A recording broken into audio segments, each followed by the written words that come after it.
Hey folks, welcome to everyone watching live and on the catch-up. We are in the 16th episode of Double Feature Horror Show. We have had a little break and now we're back in the action, and I'm really happy to report that we are joined by not only regular co-hosts but my favourite guest so far, Poe the Person. You can't just say that. That's just a... What are your other guests going to think when they watch this? It's going to encourage them to get their game up. Well, I love talking about films and also horror films, so I'm glad that enthusiasm is shining through my appearances. Absolutely. Yeah, you're kind of like that. How can I say? Like the star player, if you will. You know, you're there, you're reliable, you bring the results. I'd class someone as Radlib as more like the sort of the rogue in the party. Sort of unexpectedly delivers that critical hit. I'm glad you've moved from a football analogy to a D&D analogy, which I'm much more comfortable with. Yeah, I'm not very good with the sports. I thought I'd get off that topic quite quickly. Although I should note that, given very recent events that I'm informed about, maybe we should have been doing Dog Soldiers instead, as We've just had another lovely England defeat of Germany. How timely. There were 10 German bombers in the air. Hey, Haryan, how are you doing? Hello. I am good, thank you. Missed this for 2 weeks, but obviously I was on with that crime guy for a couple of his streams for the last 2 Tuesdays, so kept up the programming, I guess you can say. You did. I love that stuff. I think we need more laughing at Florida Man. That was a hoot. That was funny. Yeah, my favourite one was you must have seen Dev's tweet where he said, well, you definitely saw it because we talked about it, where it's like, oh, you're camping in a field and then you get 4 different farmers surrounding it so you can't leave. What happens? You know, what does Ancapistan do? That actually happened in Florida. Of course, it was Florida. Florida man was stuck in a parrot sanctuary or something because of it for like a week. Yeah. So what does the state of Florida do? Where are your farmers now, Dev? The state didn't help the parrots, and Ancapistan confirmed for victory. And of course, the chap who brought us Laughing at Florida Man. How you doing, that crime guy? And the RAF from England. RAF from England. What up, my shillers? Oh, good stuff. I must say I am quite relieved that you are now taking the reins back. I have to say those last couple of streams have been really good fun, but it is nice to get back to what we do best, and that's review horror films. It is. It's fun. Like I say, I was away. It's been an interesting time. I was worried for this one a bit because we've had a little bit of a sort of issues with the chickens. One of them, it's right. She's looking okay now, but there was kind of an issue where they sort of, when they're vocalizing, you know, chickens do that bop bop bop. You know that? Yeah. They can get like stuck doing that buck, and they kind of can stress themselves and you have to sort of break them out of it. I'm not describing it very well, guys. If you want to understand it, just Google buck breaking. You can learn all about it. It's fine. This is a family. I'll explain it better. This it sounds like a Google search you don't want to be making. I have no idea what you're referring to, guys. This is a wholesome chicken channel.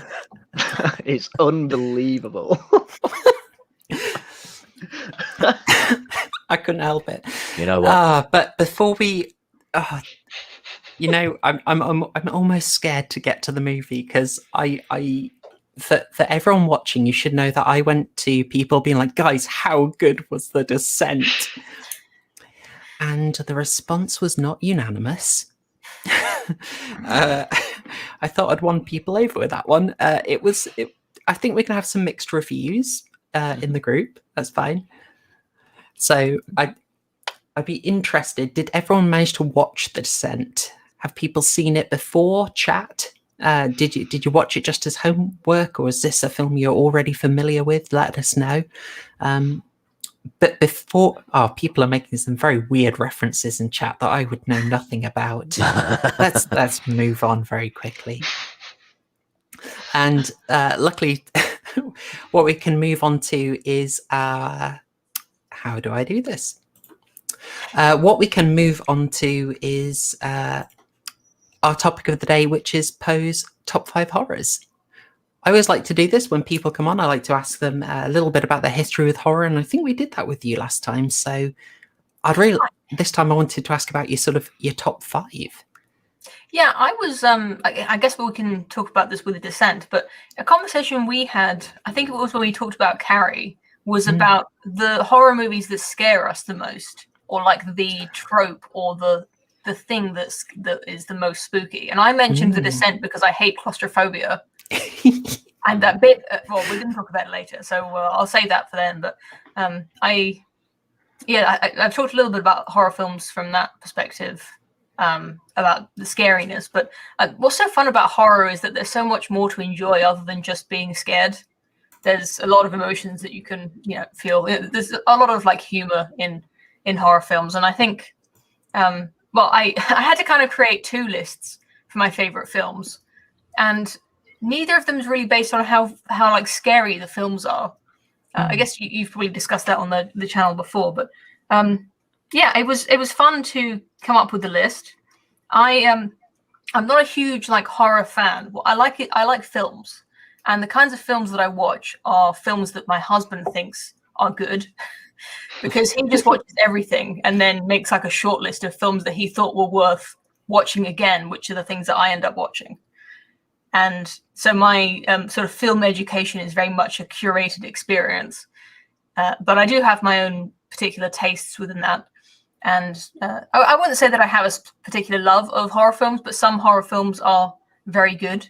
And I found when you asked for, I think it was 5, I found very quickly 5 films just came to mind. And I had to really convince myself that I wasn't missing out on something really obvious that I loved, which does happen quite often. But I'm very happy with my just initial films that just immediately came to mind when you asked me for a list of 5. So shall I just jump into it? Yeah, absolutely. I mean, it's high caliber stuff. I was just wondering, have you recommended something to Mr. Poe that has flopped spectacularly, or that resulted in this film policy? Or I'm just interested. What's one way you've gone, you will love this, and he's just been stone-faced? I don't think I would ever pitch something saying you will definitely like this. I would go like, let's give it a try. He's given me a nod, so I think he agrees. I was very much into anime. I mean, I still am, but I think the most that I ever did for Mr. Poe was to introduce him to my favorite anime films, which they didn't all hit. Some of them were kind of appreciated, but they're not all winners. That he didn't quite get into all the ones that I liked. It's a hard one to pitch sometimes, but if people get into it, they really get into it. Yeah. Okay. Yeah. But let's go into the list, because I think I was impressed. A couple of them surprised me, so I'm gonna start off with the surprise. Will this work? The very first one came from. It came to mind immediately because just a few weeks ago, I'd had a conversation with you. Where I'd been driving home listening to one of the compilation CDs that my husband made for the car. It's like just a CD of just like 100 random songs. And one of my favorite songs on that CD is from The Little Shop of Horrors. It's not called The Little Shop, actually. It's called Little Shop of Horrors. And it's just the opening song. And it's just so brilliant. The Little Shop of Horrors is it's a musical. And it's not one that I think Proper Horror Show, you said you hadn't even seen it, which I was very smug to have recommended a horror film to you that you hadn't seen. Yeah, I feel bad. I've never seen this. I think that must proper. Go on, you first. I would say Proper Horror Show. You need to see more Little Shop of Horrors. Nice. Yeah, because that must be the single horror film that I have seen that you haven't. You've planted the idea in my head, I guess. Yeah, well, let's say, brilliant. It's a brilliant musical, which is why I love it. Really, it's it's definitely a horror in the sense that the main conflict in the film is a horrible man-eating plant that's seen on the cover. But at its heart, it is a kind of it's a Faustian pact story. It's a love story. It's it's just a high drama musical, sort of crazy, funny time. And it's just really great. I don't know how to describe it without really going into everything I love about it. But I think that first opening song, one of the best musical pieces, not best pieces of music ever, but best songs from a musical that I can think of. Just absolutely brilliant. It sets up all of the main characters and their absolutely desperate like motivations. Like you're so much on their side just from hearing this song, like seeing them sing it. Rick Moranis obviously is our star. Absolutely brilliant. Just dorky, lovable, and it's Rick Moranis. How can you not love great lines, Rick great. Moranis? And he's got a surprisingly, like, I don't want to call it like a good singing voice, but it's he puts a lot of character into the way that he sings. All right, that's cool. I'm intrigued. I'm very intrigued. You've convinced me on that, and I do feel I want to check that out. Yeah, absolutely. Yeah, that's very much the standout of this list. Definitely the goofiest. Getting into some films that I actually think are frightening, scary, nail-biting. It Follows is the only thing it shares with Little Shop of Horrors is that it has a brilliant soundtrack. I love the It Follows soundtrack. Although I downloaded it onto my phone, and you just can't listen to it out of context. It doesn't really work. And apart from the fact that it's just kind of frightening to listen to it, it's not a relaxing experience. No. I would love to cover this because I've gone into the interpretation of it, and it was an absolute. It was one of those complete surprising films. I know, breath of fresh air, all that. I also had the fun experience of I went to see it with someone who didn't know it was a horror film, and I wasn't trying to trap them. I promise. I really wasn't. But I thought she knew, thought she was kind of into it, and oh man, this is not a. I wouldn't say it's a light entry into horror. Would that be fair? Yeah, I think it's consumable. It's not like it's pretentious and challenging, like a David Lynch film. It's not like, but it's it's frightening. If you have a low tolerance for horror, you might find it too frightening. I remember showing it to a friend who was literally doing the like hiding behind his hands during some of the parts. Probably you can, if you've seen the film, you know which parts I'm talking about. Yes. It's just too much dread, where you just don't want to see what's coming. And it sounds like you have rewatched it since. Yeah, well, it was almost directly after I watched it the first time, where I was like, "This is so brilliant! I need to show this to someone." And then the next time a friend came around, I'm like, "We need to watch this!" Like, turn the blinds down, turn off the lights, and we'll watch It Follows. And I think he was too frightened of it to really enjoy it, which is a shame. But it's frightening. And it's got that wonderful like building dread. Oh yes. I don't want to go too much into talking about jump scares and stuff. It's just it's not that. It's nothing about it is cheap. It's all earned. And it's not like any other horror film. It doesn't really follow the tropes. It's not. I couldn't categorize it with any other horror film that I can think of. Really, I don't know what you think. Yeah, I'd say it's very dodging of the tropes. There's nothing really close to a jump scare. There's maybe sort of one moment, but there is so much build up to it, and it's almost delivered. I'm trying to be a bit oblique here, but say a certain entrance is very memorable, but it's not a sort of it's just delivered in a very straight way, exactly when you would expect it to be delivered, and it's still. Yeah, I found that incredibly effective. I think the second and third times I saw it, I'm not sure it was as powerful, but maybe that's an unfair standard. I think maybe also the second time I was seeing it in like quite a light room, and maybe the atmosphere wasn't quite right. Yeah, But, one of the things I like about horror films is when they can make you scared during daytime scenes. It's like even during the day they're not safe. In the film, I mean, like the characters in the film, they're just hanging out on a beach, and it's and it's scary. It's one of the real strengths of it is that it can be so terrifying in daytime. That Crime Guy, had you seen it? Is this familiar? I've not seen this, and in fact, I was going to say, is this something that we would likely cover? Perhaps one. It's on the list. 1 week. It's on the list. Fantastic. It's on the mythical list. We need the Jericho gif where he's like, "You just made the list." Is that Clive Barker's Jericho? No, Chris Jericho. AA would know who AA should know who he is. Oh, I'm sorry, guys. It's a wrestling reference. Oh, I can't do the wrestling. Anything I'm wrestling with is the Chrome tab sharing. Okay. There is actually something else. The next one you gave me is also on the mythical list. Cool. And if you could avoid spoilers, especially for the bit that most people think of for this film. I know what you mean. Yeah, no spoilers. Oh, yes. Because I think this is something that is best seen with very little knowledge, Yeah, okay, without saying much, it's Stephen King. He knows how to write horror.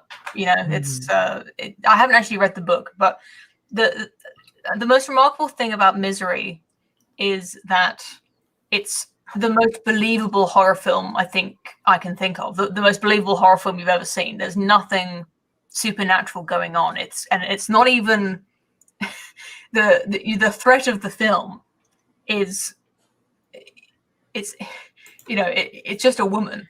If that's I don't know if that's saying too much, but that's a very believable threat. It's just this guy gets into a situation that is inescapable, and he's being terrorized by literally just an ordinary woman. And it's one of those films that you start off and you think, okay, look, it must be really easy. He can just get out of this, and yet, like every time, it seems like he has an opportunity to escape, he just can't. So, without going too much into it, I really need to rewatch this. I think I've only seen it once actually, which is weird for a film that I said is my favorite, but it just came to mind and I put it on the list. Well, if you want to be on when we cover it, you are so welcome. I mean, we can give the rough scenarios because it's interesting. So one thing you guys will probably know is it's a Stephen King film. Flip a coin. Odds are good that the main character is a writer. It's a really personal film. It's something that he wrote reasonably early in his career when he was really struggling to adapt to fame. And it's all about effectively his fear of obsessive fans. But also, one of the things that I love about it so much, and I don't know how much of it is in the original book, because I kind of suspect that maybe William Goldman, who did the screenplay, was maybe having a little bit of fun, that Stephen King was good enough to go away with. The stuff the character writes is kind of a parody of Stephen King's writing.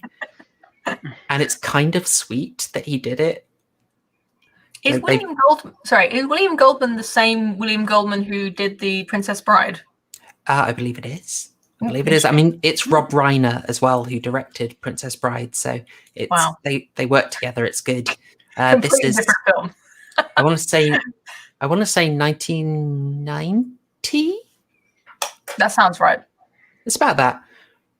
He's the main actor. He's famous. Kathy Bates is the lady. James Caan. And Kathy Bates got her Oscar for this. I'll also point out this is one of my, sorry, I'm hijacking your top 5 here, but this made me so happy. Randomly, in this 18 rated, quite intense film, the tiniest cameo ever, Lauren Bacall, the great Lauren Bacall, wife of Humphrey Bogart, shows up as James Caan's literary agent. And it's like a 2-scene role, but it makes me so happy. I don't know Yeah, how very, much very classic actress. Yeah. Yeah. If we ever sort of have too many White Russians and go off topic, we might end up covering a lot of Lauren Bacall films. It's a hazard, guys. But yeah, that is a very good choice indeed. Quick survey. That crime guy, Haryan, either of you seen this wonderful film? What do you think? It's all good. Many years ago. I'd have to go back and watch it again. Oh, I think you will love it. I think you'll absolutely love it. No, I know I would. That's the thing. I do. I have fond. I've got fond memories, but those memories are very hazy. So I'd need to go back and watch it with fresh eyes, like we did with The Descent. Yeah. I will say I've seen the Family Guy parody of it. Damn you, Family Guy. Ugh. Sorry, I was going to say one last thing about Misery is that I think the title, it's not terribly clever. There's a reason in the film why it's called Misery, but the actual experience of watching the film is misery, but in a kind of fun way. This is a popular choice, I think. I'm seeing approval. Yeah, I didn't get to tell my little anecdote. Last time I mentioned the Vuvich, as I had to call it, on this stream.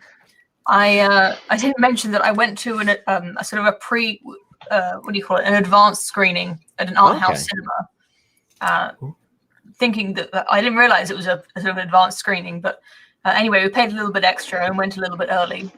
And what is his name? Rafe Innes? It's Ralph Innes. The one of the stars of the film was there doing a Q&A at the end. If you've seen The Office, the UK version, you might know him as Chris Finch.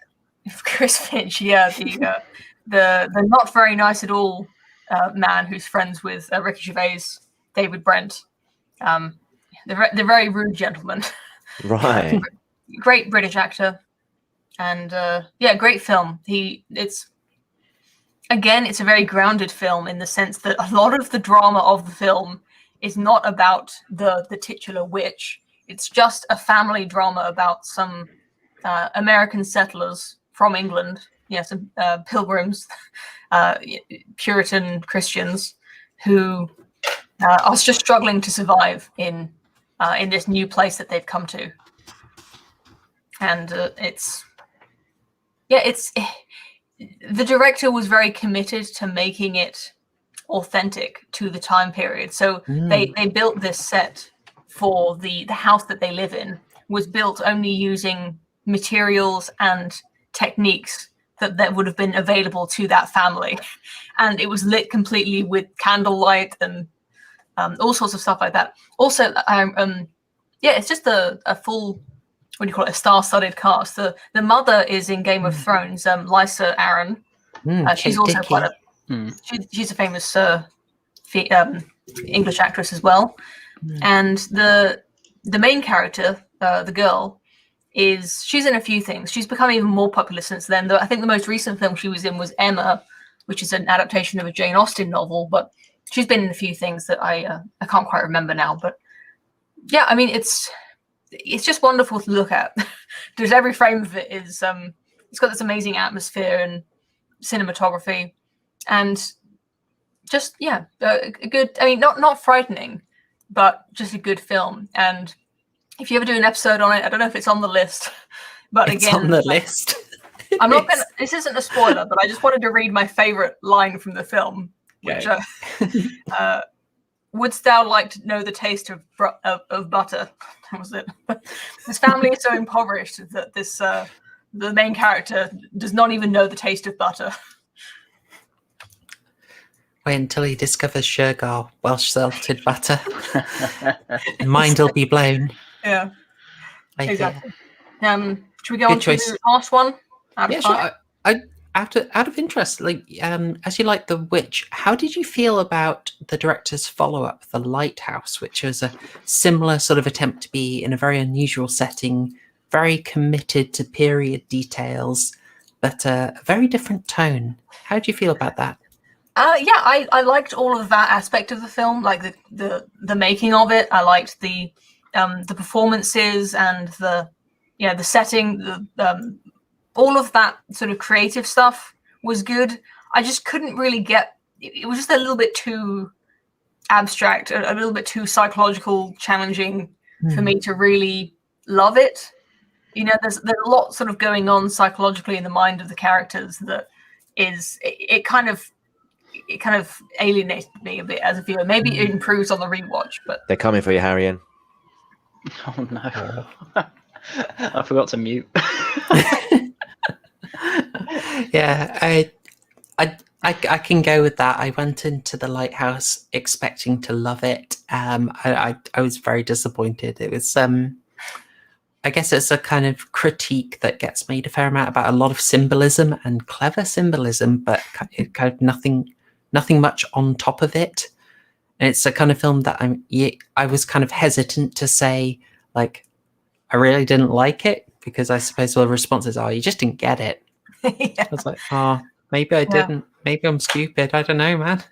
Yeah, I've kind of resigned myself to being a bit of a dumb movie fan in that sense. I don't really appreciate these art films. Like when I finish watching a film, what I want is to be able to write down the plot points and go like, this film, this happened, and then because of that, this happened, and then this happened, and that was the end. It doesn't matter if it's like a big scale, small scale, whatever. I want something to have happened that I was like, it was obvious to me what was happening.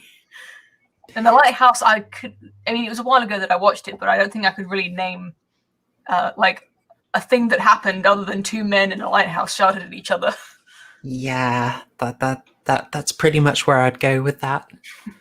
There was some symbolic payoff, and I don't know why, and I got annoyed. But never mind. It's nice to not be alone.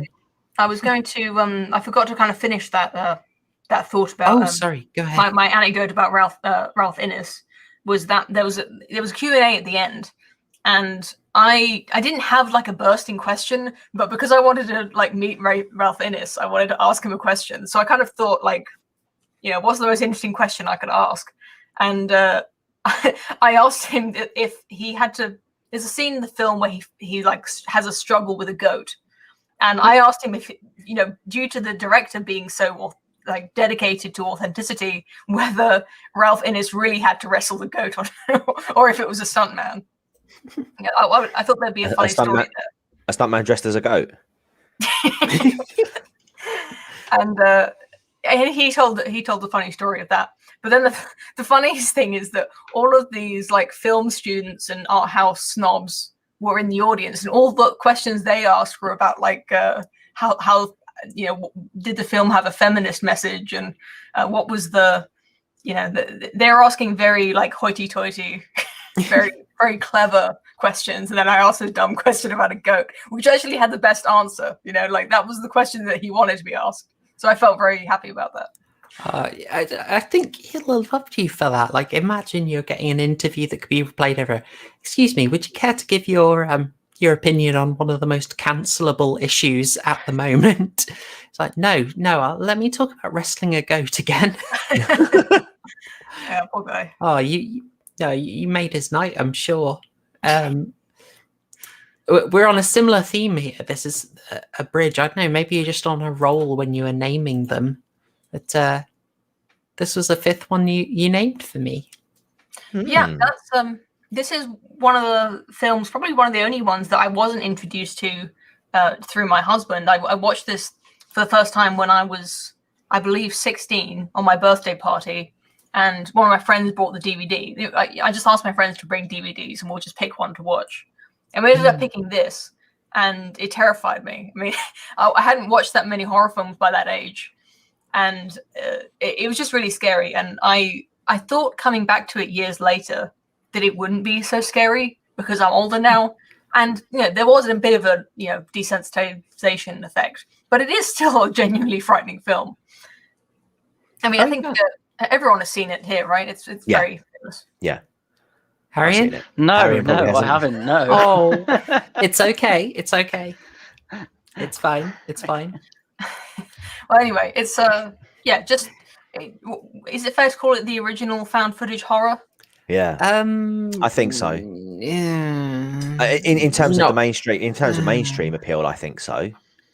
In terms of mainstream, I think it was pipped slightly by the last broadcast, I'd say. And I would that say got out what? a And little I'd say bit before. what's that? Never heard of it. No, fair play, fair play. Yeah. I'm actually being serious. I've never heard of it. But sorry to just sort of jump in.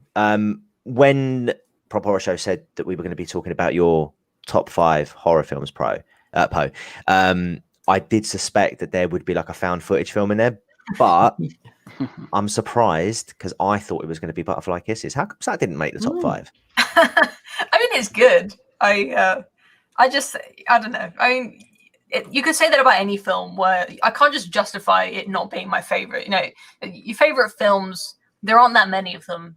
You know, you have to like pick some that really have a sort of a special place for you for whatever reason. I just love the Blair Witch Project, you know, sort of how it was crafted, and maybe it is just nostalgia. But I had to pick some films, and I picked these, and it came to mind first. And I don't regret it. I think Butterfly Kisses is very good, but this is kind of the original Butterfly Kisses.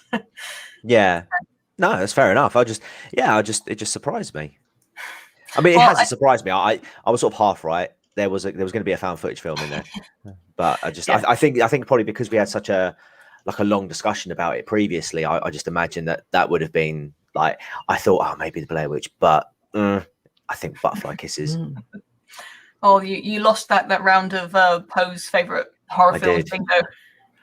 That's good. You've kept it very grounded, actually. I think it follows as anyone that veers off into sort of slightly more unusual territory. So, well, maybe that's just my personal taste.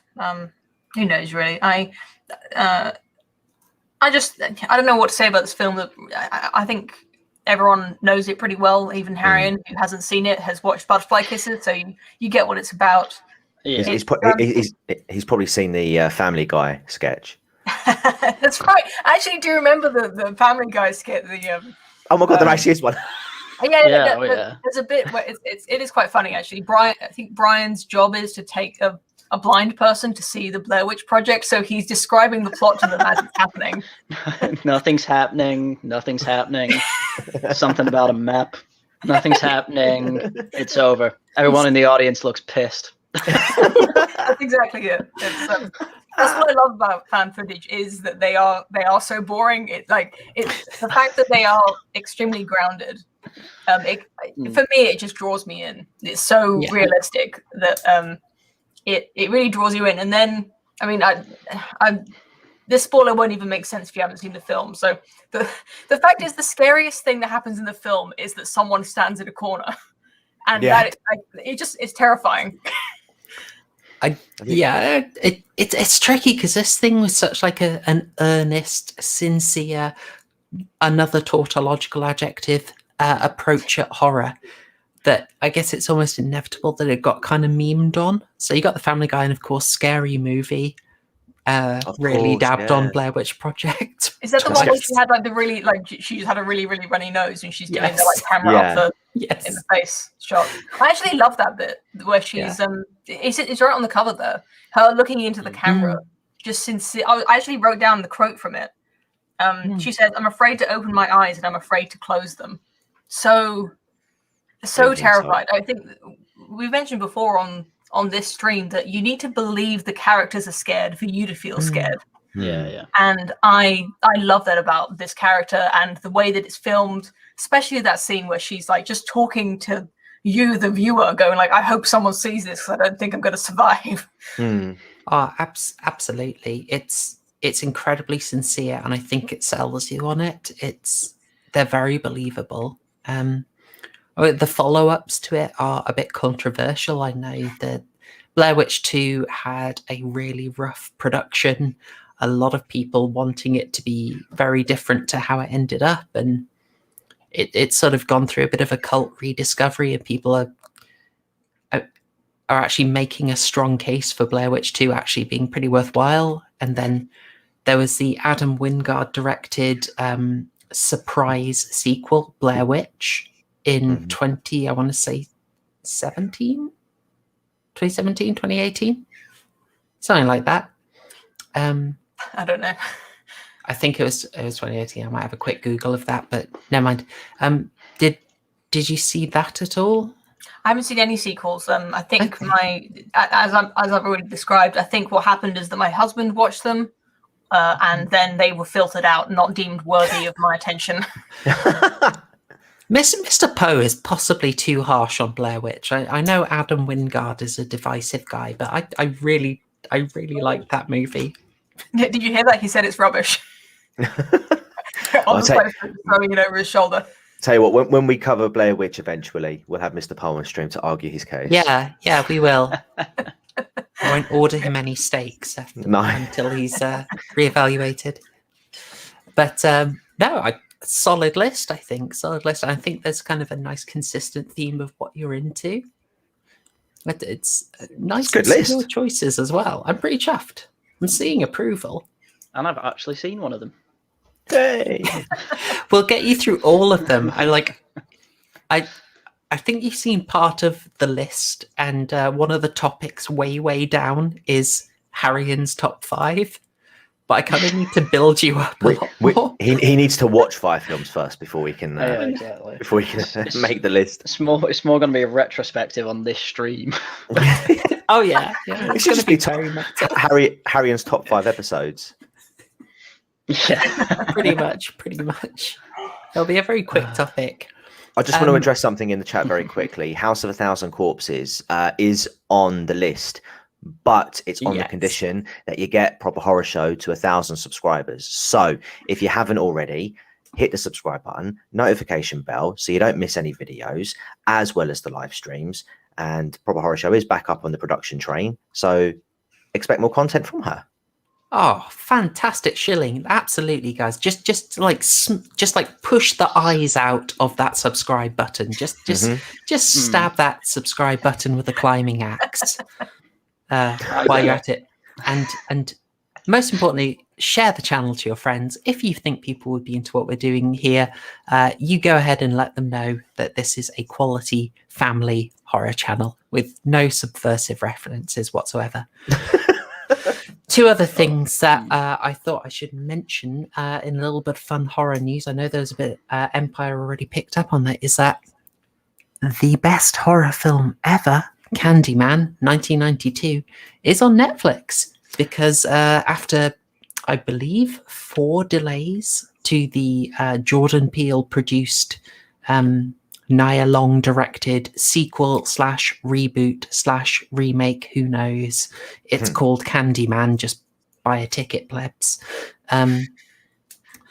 It's nearly 2 years delayed, but I think it is set to come out in October. So naturally what tends to happen around this time is that Netflix will pick up something in the series to get you interested, which means you can see the my favorite horror film ever, Candyman, on Netflix. I'm a bit worried you mentioned that now. I'm thinking, oh, go on, sorry. No, go ahead, man. I was to say, you mentioned they pull up something from the series. Well, I noticed that they had Naked Gun 2.5 on there, but not the first or 33rd and the third. So, are they going to? Oh what are they going to do with Leslie Nielsen? I don't know. It's a bit late for that. If Jordan Peele is directing a Candyman film, does that mean that the white person is going to be the bad guy and Worf's brother is going to be the good guy? Oh god. He's only produced and written it. Nia Long is directed, so she may moderate him. I made a video on the fact that Jordan Peele was making it and writing it, and to make it interesting, I made predictions about the film. So we'll see how that goes. But yes, the trailer indicates that Candyman didn't do anything wrong. But I mean, he's complex. I don't know. I won't get into it, but effectively, I think it's going to be horribly misinterpreted.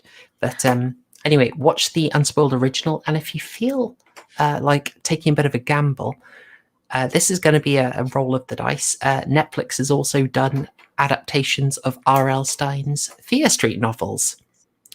This could be absolute trash. But back in the day, when I was but a teenager, I devoured R.L. Stine books, graduating from Goosebumps to Fear Street. And I'm totally into it. I'm going to give it a watch. It might be awful. I'll let you know. But check that out, and then you probably know what I'm talking about when we discuss it later. And a I will. final thing, depending on whether I chicken out or not, we might be premiering something, a sneak peek at the end of the video, unless I chicken out. You're not going to No, chicken you out. can't now. You said it. I thought I might sort of trap myself into it by mentioning it, but we'll see how we go. But with no further adieu, what's the phrase I'm thinking of? Adieu. Adieu. That's the one. Oh, perfectly done. Let's talk about The Descent. I still got that up there. Oh, God. Brilliant. Okay, what? That's flattering. That I got is the actually right helmet. that is excellent Photoshop work on Poe though. Yeah. That's me. It's me and my. Oh, no, that was for my selfie. That's not even for my stream. That's some great farming of my Twitter feed to get that picture. I needed you in a hat. What can I say? Very nice. Yeah. So I'm going to assume that everyone has done their horror homework. They've watched The Descent from 2005. They are maybe aware of Neil Marshall's legacy. He's still going. Neil Marshall's career, being a bit of a badass low-budget filmmaker who's really knows how to get the most out of the budget. You may have seen Dog Soldiers. You might have been watching a Game of Thrones season 2 when Neil Marshall, out of nowhere, is pulled in to replace a director who I believe had a family issue, a family tragedy, I believe. And so Neil Marshall was pulled in to direct a massive battle episode on almost no notice, and managed to get what is largely considered one of the series' best ever episodes. So much so that he was then invited back later in season 4 to do another big battle episode. The guy is creative, inventive, he loves his gore, and The Descent is his follow-up to Dog Soldiers, a very creative take on the werewolf genre. Would anyone like to give a quick overview of The Descent, the rough plot of it, for anyone who hasn't seen it? I usually do this. So you can do it, Haryan. So yes, The Descent is basically about a thrill-seeking woman who, while out thrill-seeking, no one dies actually on the thrill-seeking, which is actually quite interesting. But just after that, she's going home with her husband and daughter. While he's distracted for some reason I never got my head around, he ends up dying in quite a Final Destination way. You've seen Final Destination? No, but I've seen the clips. Good. There's only one reason to watch Final Destination. That's for the deaths. So after finding out her family's basically died, she carries on thrill seeking with some of her friends, and the group of women expands to about 6, and they're somewhere in America, and they're going cave diving, which is really good for me as a geologist and an avid collector of rocks. I did enjoy that they were going to go cave diving. Not that I've actually done it before. So, well, we're in spoiler territory, aren't we? We are. We can fully spoil. You have been warned. We're going into it. I just want to mention something very, very quickly. I rented the film off Prime, and so I got all the trivia that comes with it. And the scene where obviously the dad and the daughter die. It turns out that, let me scroll to the top, at around 3, the copper. So essentially, what went through the windscreens was copper water pipes. They wouldn't have penetrated the front windshield of the car. Basically, they're too soft to do so. They could crack the windshield, but they would deform to the point where they'd be unable to proceed forward after cracking. If they were to get through, they certainly would have been able to spear the dad or the child. So the film's already broken 3 minutes in. Oh no. I had a lot of problems with the death, given that any type of car crash, you don't need something that graphic. Like, they could have just died in the car crash. He's distracted. He doesn't put his seatbelt on, say. It's a horror film. No. It's on, got to Haryan. make sense. It's memorable. It's much more visually memorable. Well, Yeah. I burst out laughing when it happened. It kind of ruined the tone for me at the beginning. Oh no. Yeah. First 3 minutes and we lost you. Oh dear. You didn't lose me. I'm like, okay, that was Final Destination. Whatever. Let's carry on. See what the rest of it's like. But yeah. So you got what? 6? Is it 6 or 7 women? It's 6 women. 6. It felt like a lot more. You have. Oh, no. Wow. So they're all cave diving, and then as they're going through, it turns out that after a little, the best scene in the film, which was the claustrophobia bit, we'll go through that when we go over it. But after there's a little cave in. It's not quite how cave-ins happen from what I saw, but fine. It's a horror film. Doesn't have to make sense apparently. Yeah, they come out the other side. And they're like, oh no, what we need to find a way out because we can't go back that way. It's like, oh, this cave system has 3 exits. Turns out one of the women, I think the friend of the main character whose husband and child died. Beth? Yeah, She's no. the brunette? No, I thought it was the Asian one who left behind. Juno. Yeah. Yeah, Juno left the map behind because she's like, oh, I wanted to do something big to fix the relationship with me and Sarah out, which I never really got why the relationship was rocky. At all. I thought you'd have liked a rocky relationship. I like to know why it's rocky, but I mean, this is the thing. I feel like I've just missed something because a lot now of things. slating it. You definitely missed something there. Possibly. Okay. It was essentially what it boiled. Oh, go for it. Go for it. I was going to say, essentially, what it boiled down to was after the accident, Juno basically sodded off, right, and sort of like just abruptly, and yeah, so essentially she was just trying to make up for that. But there were other reasons for that as well, which for me were apparent like within a minute and a half of the film, but you find out much later. Yeah, right.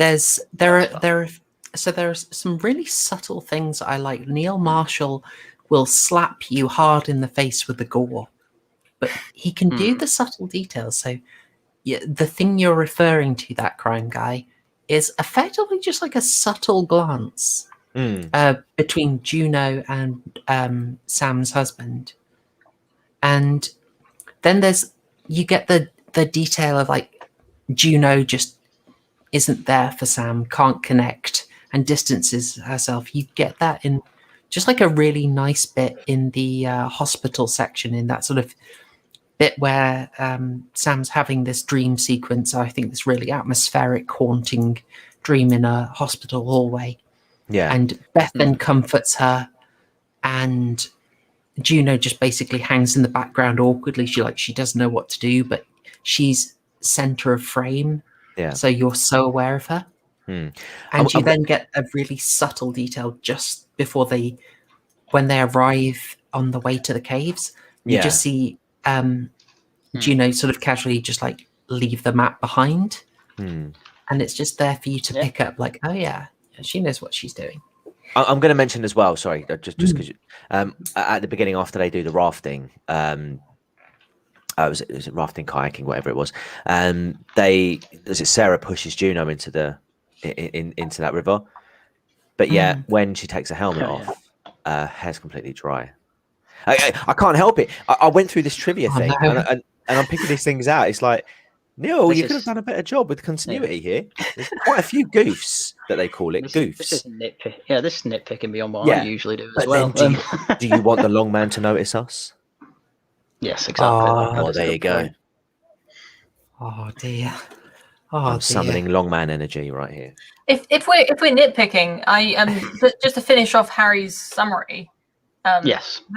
She didn't leave the map behind. The map was for a different cave. Yeah. So it wouldn't have helped anyway, because she wanted to map this new cave, and in what I think is almost a plot hole size like lapse in judgment, she didn't inform the caving rescue that they were going to be in this uncharted cave. They told the mountain rescue they were in a different cave system, which is just irresponsible for the fact that, when they do go missing, these mountain rescue are going to be, they're going to be risking their lives in a different cave system looking for these women.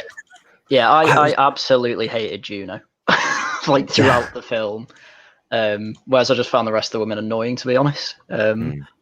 Yeah. Oh dear. I was thinking while watching this, we talked was it in Carrie?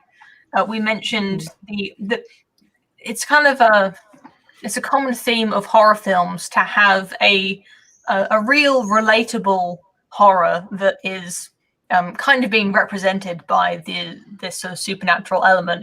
The horror film, it's about Carrie. It's about a girl who has psychic powers, but really it's just about the horrors of growing up. It's both of those things at the same time. The two themes mirror each other. And I was watching The Descent trying to figure out if there was some kind of allegory here, and the only thing I could think of is that it's a horror movie about the horrors of being friends with a bunch of women who banter like men, bunch of absent-minded, useless women. Haryan, I'm about to ruin this film for you as well, unfortunately. It sounds like there's not a lot more to ruin, I'll be honest. Okay, so the caves? Yeah, not real. I know. I could tell that. I could tell that throughout. I could tell they're all set. I know what rocks look like, crime guy. Just testing you. I'm just testing you. No, because I was really interested to look at all the rocks. And I'm like, wow, none of this strata makes sense. And it was all basically sandstone. I don't know how you screw that up. Oh, yeah, because because I was a bit, wasn't there, where she's like, oh my god, I see daylight, and then runs towards it and like breaks a leg on when she falls because she's chasing the daylight, and it's like, oh no, it's just phosphorus in the rocks. I'm like, that's not how that works. It doesn't look like daylight. You kind of have fluorescent rocks, but it's like glow in the dark stuff. Yeah. Oh my god, this has absolutely blown my mind, because I saw this in the cinema and I came out. There's one of the few times that I've just come out hands shaking. I connected to this so much, and I was thinking, I really think this is one of the best British horror films ever made. So it's so interesting that I'm just kind of, it's going to be an uphill one, which is also fine. You do not have to like this movie. I'm so surprised. You'd think it'd be all downhill from here, really. I mean, given the name of the film. I was going to say, in relation to the discussion of what the horror is about, I don't think it clearly maps onto much, but if I was going to put it to anything, I'd say it is a sort of, it's about escaping grief and coming out of that sort of self-imposed exile. Like, that's a sort of journey that Sam has to go on, that she's come together to try and overcome effectively the grief and get out of her shell. Like, that's very literally why they've gone to do this. But, it ends up placing her in the dark, and in a wonderfully crude metaphor, the film is very literally sort of a path they have to go through, and there's no way back. It's the plot is very literally a direction they have to travel in, which I kind of liked. Barely any metaphor there. I was just going to mention, given how the panel is sort of split, it's very rare to have a film that is about a group of women, like only women. You get these films that are about a group of guys, or a group of guys with one woman is quite common, or mixed women and men. To have a film like this, a horror film or any film that's just 6 women all on screen all the time, I do wonder if men watching the film might just find it a little bit uncomfortable to be in the company of women for 90 minutes. Yeah, I was wondering about that too. I mean, you do see it. I mean, so we can throw out Sorority Row, we can throw out Valentine, which Valentine is 5 women, 1 man, and is a very guilty pleasure of mine. Harry, it's got Denise Richards. You'll love it. Okay, good. I will say on that point though, when at uni, the house situation was like 3 boys and 2 girls, but the girls would like have a load of girls over sometimes, and like us men would hate it. So 2 of them would be upstairs playing like FIFA by themselves and just avoid going down. And I just didn't care. I went in whenever I wanted a snack or anything. But one time they just asked, like, why don't the 2 upstairs ever come down? And I'm just like, oh yeah, I don't know. But the reason was because they were really annoying. And the whole bit in the cabin where they were just, like, she just comes out in like flowery pajamas and they're all laughing. I'm like, what are you laughing at? Oh, Haryan, you just don't get it. Exactly. And I'm just like, what's so funny about that? And it was just annoying me. But I'm like, my head's going, I can ignore this to like enjoy the rest of the film. There's no problem with that. But my God. Yeah. I was just like, get these scenes over with. It's so funny because the director's commentary is exactly like that. I didn't watch all of it, but these actresses who were these like slightly obnoxious women in the film, like they really like that, and they're just laughing through the whole thing. I can add to that. That part of the thing with the wonderful pajamas is that they're just meant to be normal pajamas, and they'd written they're just pajamas in the script, and the costume department just supplied these awful choices, and everyone just found that so weird. We got 2 crime guys here. I don't know what's happened. Double strength.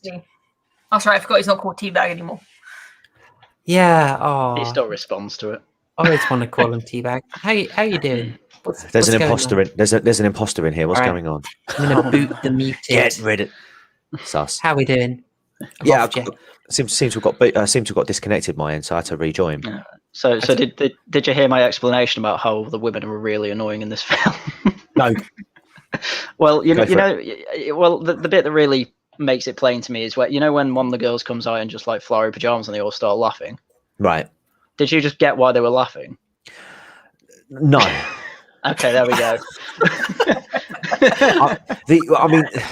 I assumed it's because she looked really girly, and this is what I was sort of saying beforehand. Like, to me, it felt like a hybrid of, in terms of the way they were communicating, because they were very obviously they had their moments where they're all nice and girly and all that stuff, but they were bantering like lads in a locker room. Yeah, very much. He brought in like the movie references that were also quite prevalent in Dog Soldiers, where they are just doing these like quippy movie references, which is something that I would do with my girlfriends, but it would always be like Mean Girls. Yeah, we wouldn't be making references. I can't even remember what the references are, but we wouldn't make a reference to Alien or something. Right. Yeah, just like shut up, dick, and all that stuff, and it's just like, really? I'm so bewildered. I love them.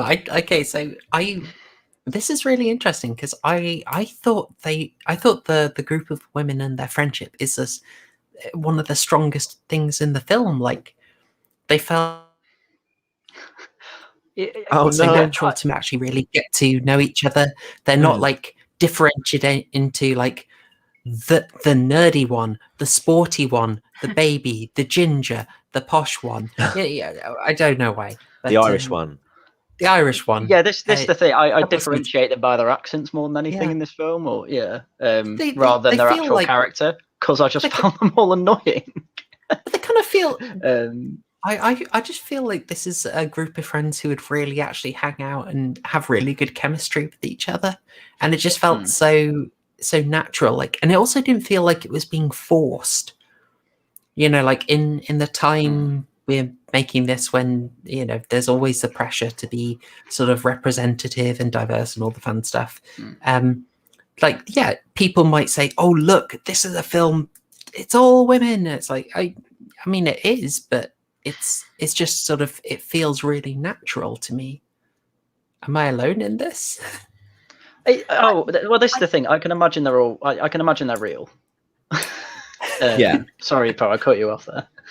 I was just going to say it is realistic, in the sense that these women are kind of true to life, but it's got that true to lifeness that maybe this is just me being I'm not like other girls or whatever, but I like talking to women, but the more women you add to a situation, it's like a multiplier. They do get a little bit more annoying that the more women there are there, especially when you remove the influence of men. Based Yeah, There is an realistic. exponential risk, definitely. John D has entered the chat. I mean, there's a reason why there were so many women in this film to begin with, and that reason simply was his name Neil Marshall when he did Dog Soldiers. That was a primarily male centric film. Like in terms of the casting, there were barely, if any, women in that film, and he just wanted to sort of replicate that, but with the opposite gender. So there was no like hidden message or anything, you know, like you would have perhaps in some of today's sort of media. It was literally, oh, I've done a film with a bunch of lads. Now I want to do a film with a bunch of women. Simple. Yeah, it felt quite natural to me. So it's, gosh, that's it. Yeah, it's surprising but very interesting, and I can absolutely see if you don't like these people, you're going to be you might not enjoy the film as much as I do. I mean, I can find someone annoying and still like them. The thing is, what do these women do? They're all annoying and they all cave dive. That was the other thing. Is like I don't know how many all-female spelunking teams there are. It is something that a lot of women do together. As a geologist, I can tell you there aren't many. I am. I'm glad you said. Sometimes when the boys are away, when there's a match, you know, we just like to, you know, dress up nicely and go spelunking. Of course, doesn't everyone else? Yeah, I mean they can fit through tight spaces better, I guess. But you don't. When you go spelunking, there aren't that many tight spaces really. The caves I've seen where people actually go spelunking are like they're quite big systems. You don't need to like properly squeeze through too many places. If you want to, so but obviously this is a new cave. So if you want a true story about spelunking and tight spaces, look up John Jones and the story of the Nutty Putty Cave. So, long story short, he goes in there, gets stuck, and they can't get him out. He dies, and his body is still in there to this day, buried within the caves that trapped him. Real Very life horror. sad. Yeah, there's oh my god, what's his name? The channel's name, Fascinating Horror, covered it. It's pretty good. Go check it out. I can't handle stuff like that. Like it's so much worse than watching even the most gruesome horror film. Like thinking that someone actually went through it, I think I can't handle it. Well, I mean, that is your bread and butter, isn't it? Yeah, they went to great efforts to try and get him out of these caves. Because essentially, what happened was he just took a wrong turn and it just got more narrow and narrow, and then it got sort of like a turning. And as he put his body, as he sort of arched himself over, his legs got caught, and then he couldn't like bring himself back out. So he was essentially upside down in this cave, and they tried various ways to try and get him out. Eventually, it got to a point where to get him out, they would have had to have broken his legs to do it, but the shock of that would have killed him. So, yeah, sad. Yeah, as I was saying before, that is the scariest part of the film. I think I don't know if that's true for everyone, but what is her name? Beth? Sam? Is it the main character? Main character is Sam. Sarah. Oh, the deer. Sarah. Sarah's the the one whose husband and child died. Yeah. That's Sarah. Yeah. Oh gosh, yeah, it's Sarah. Sorry, folks.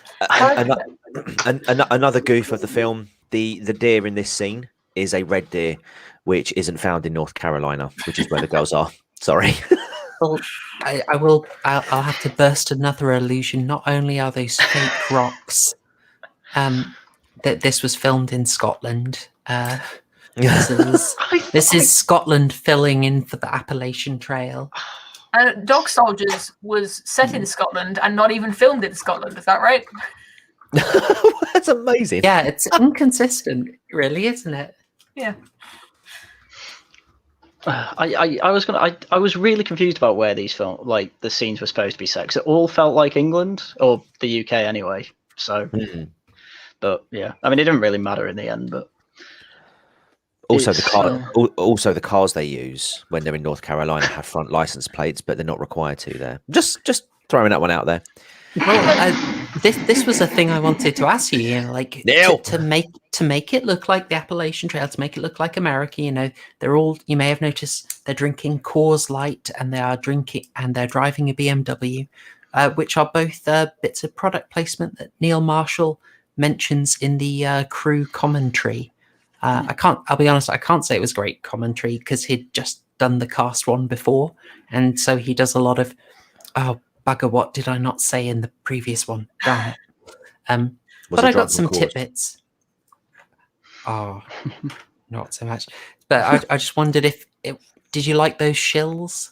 That crime guy, were they good shills? Cause and BMW? Unfortunately, I didn't really notice them, so they could have maybe gone. Oh, this is a nice Cause light. And then just put it down on the side.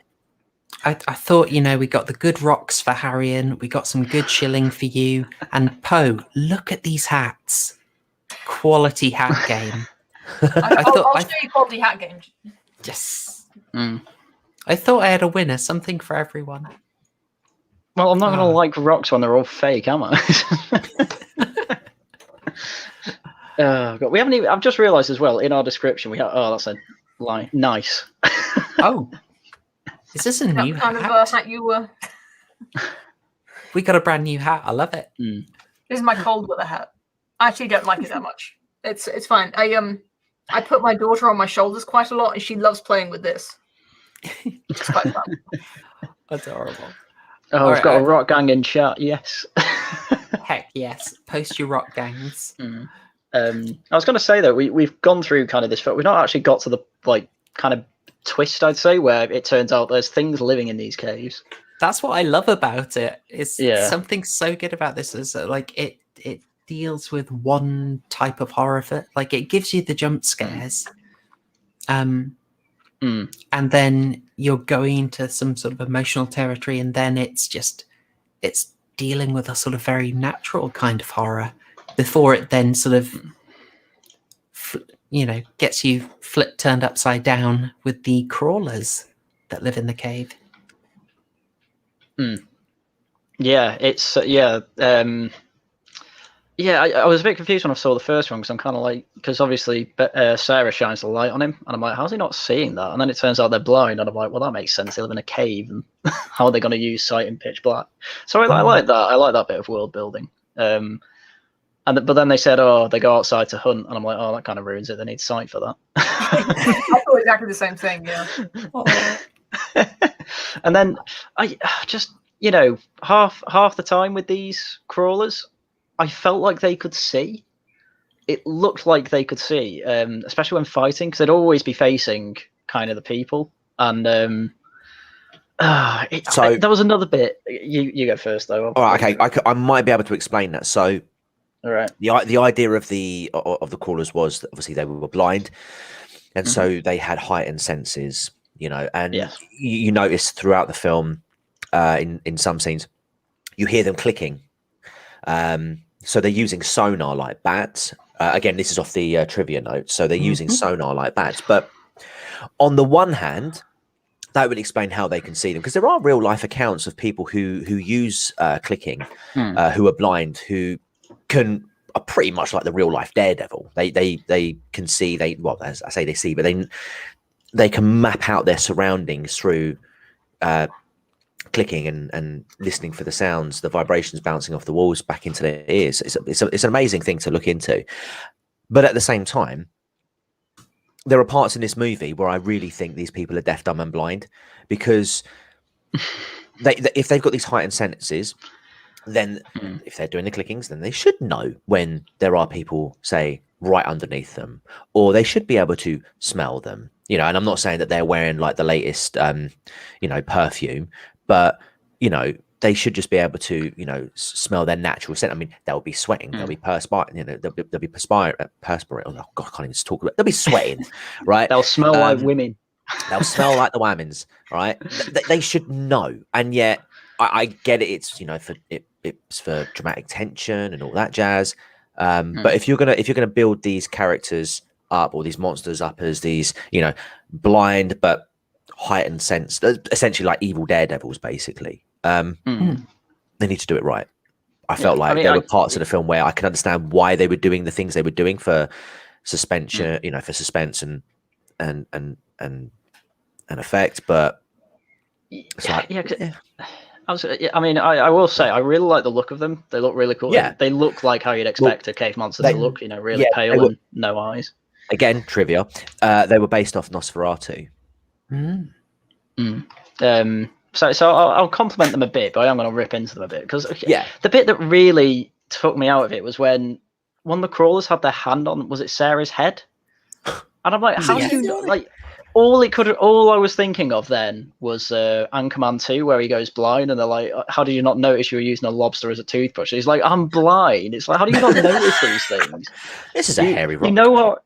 Yeah, exactly. I mean, she was covered in blood, but it's like a monster like that would know the difference or feel between like, an alive human head. You would have thought with like skin, because there's not often. You probably thought it was a corpse. I don't like. There were a lot of like bones and stuff around. He might have picked up on the heat. I mean, I will give you that my suspension of disbelief is troubled occasionally. Like mostly, I was thinking. So, particularly in the section where it's Sam and her sisters, I believe Rebecca, the two Swedish sisters. They've been separated off, and they are sort of hiding away. They're trying to just hide from the things, and the thing basically crawls over them. Yeah. I'm thinking like, okay, you can't see, fine. Can you not smell them? This is what I'm saying, yeah. So, how are you not smelling? I mean, you're literally like, I mean, I don't know. I mean, if I'm sure if I was that close to Harry, and I'd be able to smell him. You could probably smell me from where you are now, to be fair. I wonder where that was. But I mean, this is done in every zombie film pretty much as well. Just if they're like, oh, they can smell you, all right, they've got literally a whole cabin full of blood. You can cover yourself in that. That'd probably mask your scent. So there were just a lot of ideas that they could have gone with, but I don't know. Well, since everyone's ragging on it, I being bathed in blood. I was going to say that one of my favorite parts of the film is when Sarah, she's completely divided from the rest of her friends. She's been established as being the weakest of the group, being the one who is traumatized, the one who's stuck in the tunnel when everyone else got through, and she's left on her own, and she has these encounters with the vampires, with crawlers. Is that what they're called? Crawlers, yeah. And she manages to get away and she falls in, like tumbles into that like bath of blood. Yeah. I don't know why they've got that much blood there, but I buy it. Whatever. I think it looks cool.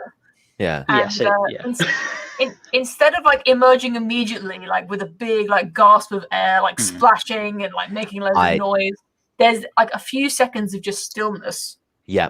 And then she emerges like, just her eyeballs, like, is the coast clear? And it's this amazing moment of kind of empowerment where you feel like she's got a little bit of control over the situation now. Yeah. Like she knows what's going on.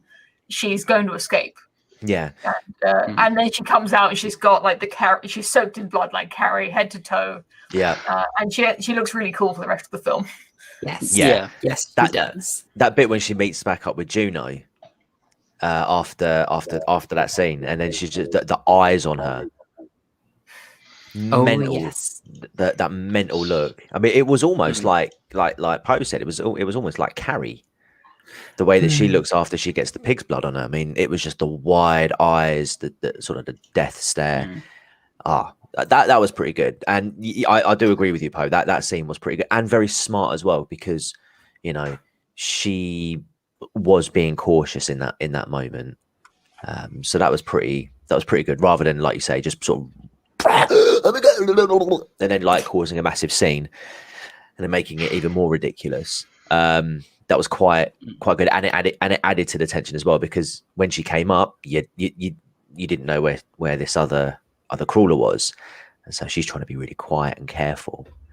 But yeah, I mean, we can sort of forget, like, this sort of stuff with the crawlers doesn't take place until about 45-50 minutes into the film. In fact, even after 45-50 minutes, you're only sort of getting glimpses of them. It's really slow in its build up, but when it does sort of kick off, it does. I mean, for me, the film, it could have easily not necessarily been a horror, but I think it would have been a good concept of a movie of them just getting trapped in this cave system and trying to find their way out. Maybe some of them, i.e. Sarah, because she's on medication, doesn't bring it with her because she thinks she's only going to be gone for the day. Maybe she starts to gradually lose her mind. It would have been quite a good twist if this was all like psychosis creeping in, you know, because that is something people wondered about. It is a fan theory. The descent into madness. Well, yes, exactly. It doesn't exactly hold up as a theory, but it's something people are interested in. Well, there was a sequel of this film, if I remember. Yeah, there was. Interestingly enough, it's written by, well, it's got some continuity. I think the cinematographer took over the directing, and it was written by kind of a cool guy, James Watkins. Right. British horror legend. He did My Little Eye, a very interesting twist on found footage. And he also did Eden Lake, which is unbelievably based. We were talking about that, me and my wife, earlier today, actually. Eden Lake. Made Owen Jones cry. You know you have to watch it. Watch Eden Lake, you'll love it. It made Owen Jones cry. And that was 2006, I believe, as well. So, absolutely, yeah. It had also a profound effect on him. Another bit of trivia. Sorry, I'm assuming, Poe, you really like this film, The Descent, I'm guessing. It's not like my favourite. It wasn't one I considered putting on my favourites list. I thought it was pretty solid. Like I said, I find the claustrophobic element of it very effective. I like the setting of it. I despite finding the women a little bit obnoxious at the start, I find the all-female cast quite refreshing. Yeah. I mean, I like it. And Proper Horror Show, you were quite a fan of this film, if I remember, as well. Yeah, I am so biased in favour. I fully admit I gloss over the fact that the crawlers don't make a huge amount of sense. So you are not alone in that opinion. Tobin Bell, aka Jigsaw, once said in an interview that this was one of his favourite horror films. So you're not alone in that company. And we do like Tobin Bell around here. He's all right, I guess. Yeah. Well, maybe let's sort of wind back to some of the fun claustrophobia element, because I really like this thing where it's multiple types of horror. It throws in a bit of a psychological stuff with the bit in the hospital. I've got a little screenshot from it there in the image. I've just got a little selection of bits from the film there to create the atmosphere. And then it mixes it up after that by going quite realistic, and then you're just doing the claustrophobia for a while. There is a sneaky cameo from a crawler in the first chamber they go into, which is just off to the side. And it's a sort of, there is one there already, which is quite sneaky. But yeah, it sort of mostly, it's just doing claustrophobia via 3 big set pieces. So I wanted to ask you about that. The first one, obviously, is... thank you, Gatsby. I can't ask Haryan that on stream. It's personal. Come on. And the second one is... The third one's... So, there's the one getting trapped. Help me out. Is it Beth gets trapped? Oh, darn it. Sarah Sarah gets trapped? I think it was Sarah. They drop an amazing joke. You know that joke they dropped was fabulous. The lemon, The lemon, Oh. So bad. A terrible pun makes a great joke. I mean, were we finding that effective? It sounds like, Haryan, that was a bit that really worked for you. Yeah. Well, it's the only bit where I really found it to be claustrophobic. Because obviously, because she's like properly stuck and she's having the panic attack. That's something that's happened to me before. Not actually in a cave, but so yeah, it worked for me. I believed all that, and I mean the bit after where it caves in, that's a bit like why the rocks all of a sudden all loose, or I don't know, whatever. While she's stuck there and like her friend's trying to keep her calm and tell her the joke and everything. Yeah, everything worked for me in that scene. I thought it was probably the best scene in the film. Certainly the scariest. Just because I couldn't take the crawlers that seriously, but it was. I enjoyed that bit. Yeah.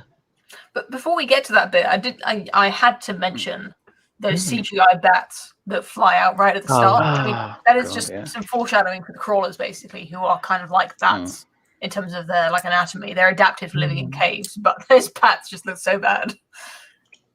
Yeah, there was we might as well do this a bit. I mean, let's be honest. This is 2005. This is barely out of what we've referred to on the stream as the danger zone. CGI is available, but just because it's available doesn't mean you should use it. And those bats are a very good example of that. However, I'd say there is some really good CGI in this, but it's the kind of subtle stuff that you just don't notice. Like when they're looking over the entrance to the cave for the first time and they're abseiling in, the cave is not there. That is CGI. CGI, yeah. There's something that... I'll probably... You know, Poe, how you mentioned on Twitter earlier, how you find yourself just watching people's necks, and when their necks tense and you just can't stop noticing it. Yeah, I don't know if I can do it for you now. Like, just no. No, it's cool. It's cool because I'll just be watching it all stream now.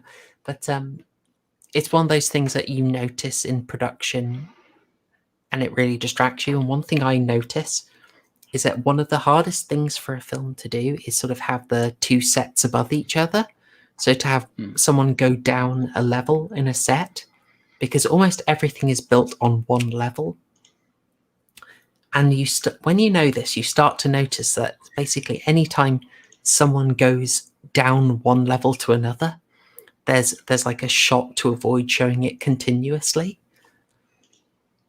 This is the most minor thing in the world, guys. It's so inconsequential, but every time you watch a film where someone does that, you're just going to notice it. Be like someone's just, this was in Spiral recently. Like someone sees, this guy's disappeared down a drain. Well, I guess I better go down it. And he starts moving, and then he instantly cuts, and he's just at the bottom of the ladder in the bottom. And I'm like, that's two different sets down. Yeah. Drives me crazy. I can never unsee. I don't know if you guys are watching Corridor Crew as well. They reveal a lot of these kind of little tricks that they use in movies. But I'll never stop noticing when a character falls from like a pretty tall height and they kind of land on their feet, like oof, like a kind of parkour landing. It's like that actor. They were filmed falling down onto a mat, and then the landing shot is then just jumping.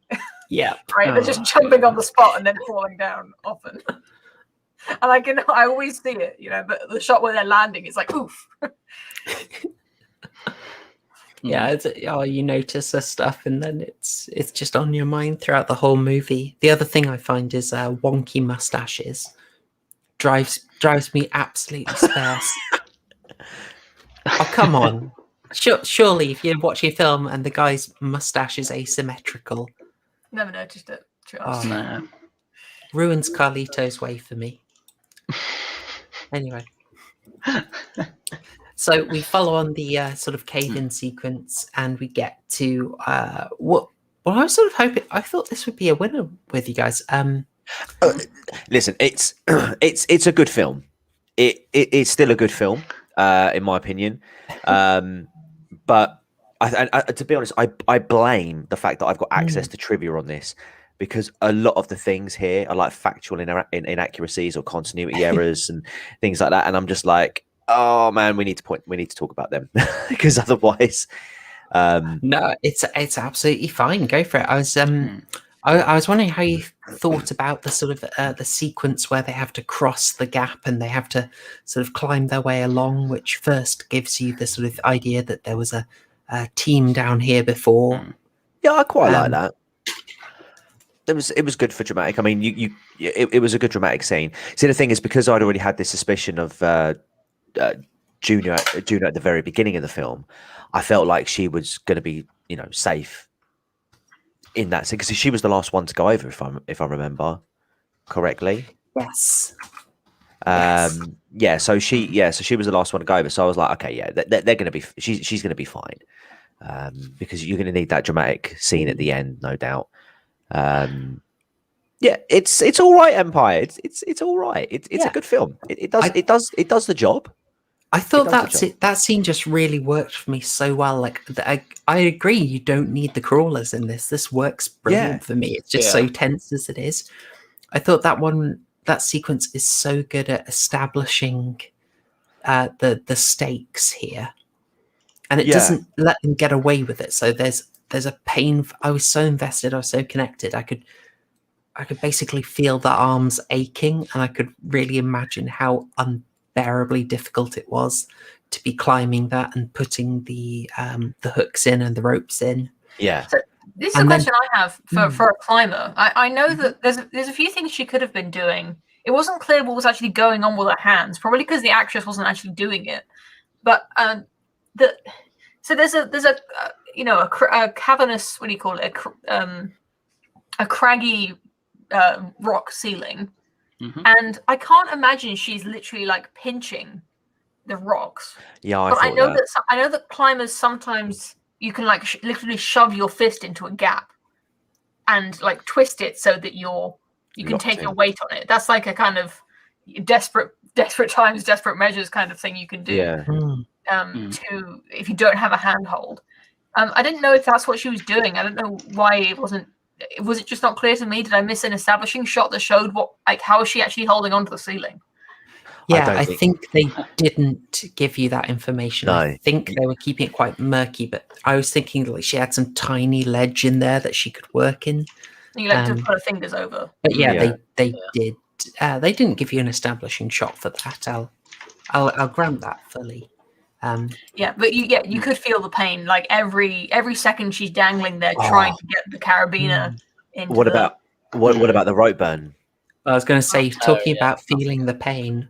Oh, when they extract the cost there, my goodness. And you notice like symbolically it's appropriate because it's Juno who's fallen there. And again, I really loved that they weren't just Captain Marvel super badasses. They struggle for it, and a cost is how can I say, a price has to be paid, and you get Juno failing at the last minute, and then it really ends up in hurting someone else, which is obviously symbolically appropriate for the character. But she didn't have to do that, right? I mean, she was obviously scrounging the resources back, which I can definitely understand the logic of that. They need every little handhold thing that they can get. But it was her overconfidence that led her to do that, that led her to, think that she could do it. That's why she went last, because she thought she was strong enough to get all of the rock grippers back. She wasn't able to. It's a character flaw, as well as just a general weakness that you can understand as just a human weakness. But it was the overconfidence that really did the damage. It's basically, just because you can doesn't mean to say you should. Just because you think you can. Yeah. In the commentary, Neil Marshall talks about how we wanted to sort of slowly build up the gore, slowly lead people into it. And his way was that rope burn shot. I don't know about that. A copper pipe goes through a guy's face at the start of the film. What do you mean? You've had a little break from it, you didn't see all that much. If he was going to do that, just don't show how they die in the car crash. Just show a car crash and then have them die then. I'm not having that. Oh, dear. It's true, actually, yeah. Yeah, he didn't. Yeah, he could have got away with that, the cop, because again, then that goof wouldn't be right at the top of the trivia page here. There's something that I also like the there's a lot of low-key mythology in this film that is hinted at and not built on. They'd actually filmed some extra stuff and include extra stuff about it to develop it in the script, and then they said no, we're going to keep it mysterious. So details like the 100-year-old hook and the old helmet they find and the cave paintings, and they sort of leave it there enough that you can make your theories, but they don't absolutely spell it out for you. I really enjoyed that. Yeah, I mean there's a couple of conflicting stories as to what the crawlers are. So one version is that they're just hunters or people that essentially moved into the caves like thousands of years ago and essentially evolved to become what they are today. The other theory was that the tools that they found of those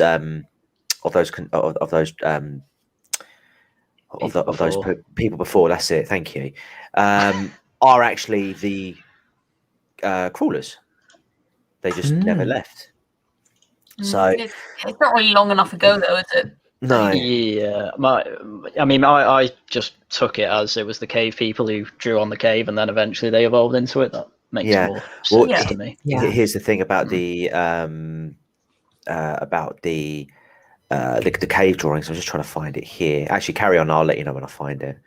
Because there's another goof on that as well. I found it. Yep. So around 46 minutes, the cave drawings featured a woolly rhinoceros which lived in Eurasia. None have been found in North America. They lived during the Pleistocene epoch, 1.0808 million to 11,500 years before present, and are known mainly through cave drawings. Recent carbon dating has shown that populations may have survived as recently as 8,000 BC in western Siberia. A nearly complete specimen was also found in a tar pit in Starunia, Poland. The oldest known cave paintings were approximately 40,000 years old. So basically, those woolly rhinos in North America didn't exist. Oh, savage. Oh, this film's terrible. Neil Marshall, do your homework. I thought the cave paintings were cool. I like that. They were cool. Yes, they're using the flare. Oh, by the way, this is a good time to mention. I played that between my first watching and the most recent watching. I played that Tomb Raider game, the first reboot of the Tomb Raider series. Okay. That I had no idea, but it seems like my husband said it was. It heavily inspired that Tomb Raider game. You've got the rock, axe picks. You've got the flares. You've got the that sort of torch that she holds. The Tomb Raider has that's basically her toolkit before she picks up a gun right at the end of the game. What she's got is this torch that burns forever and an ice rock climbing pick.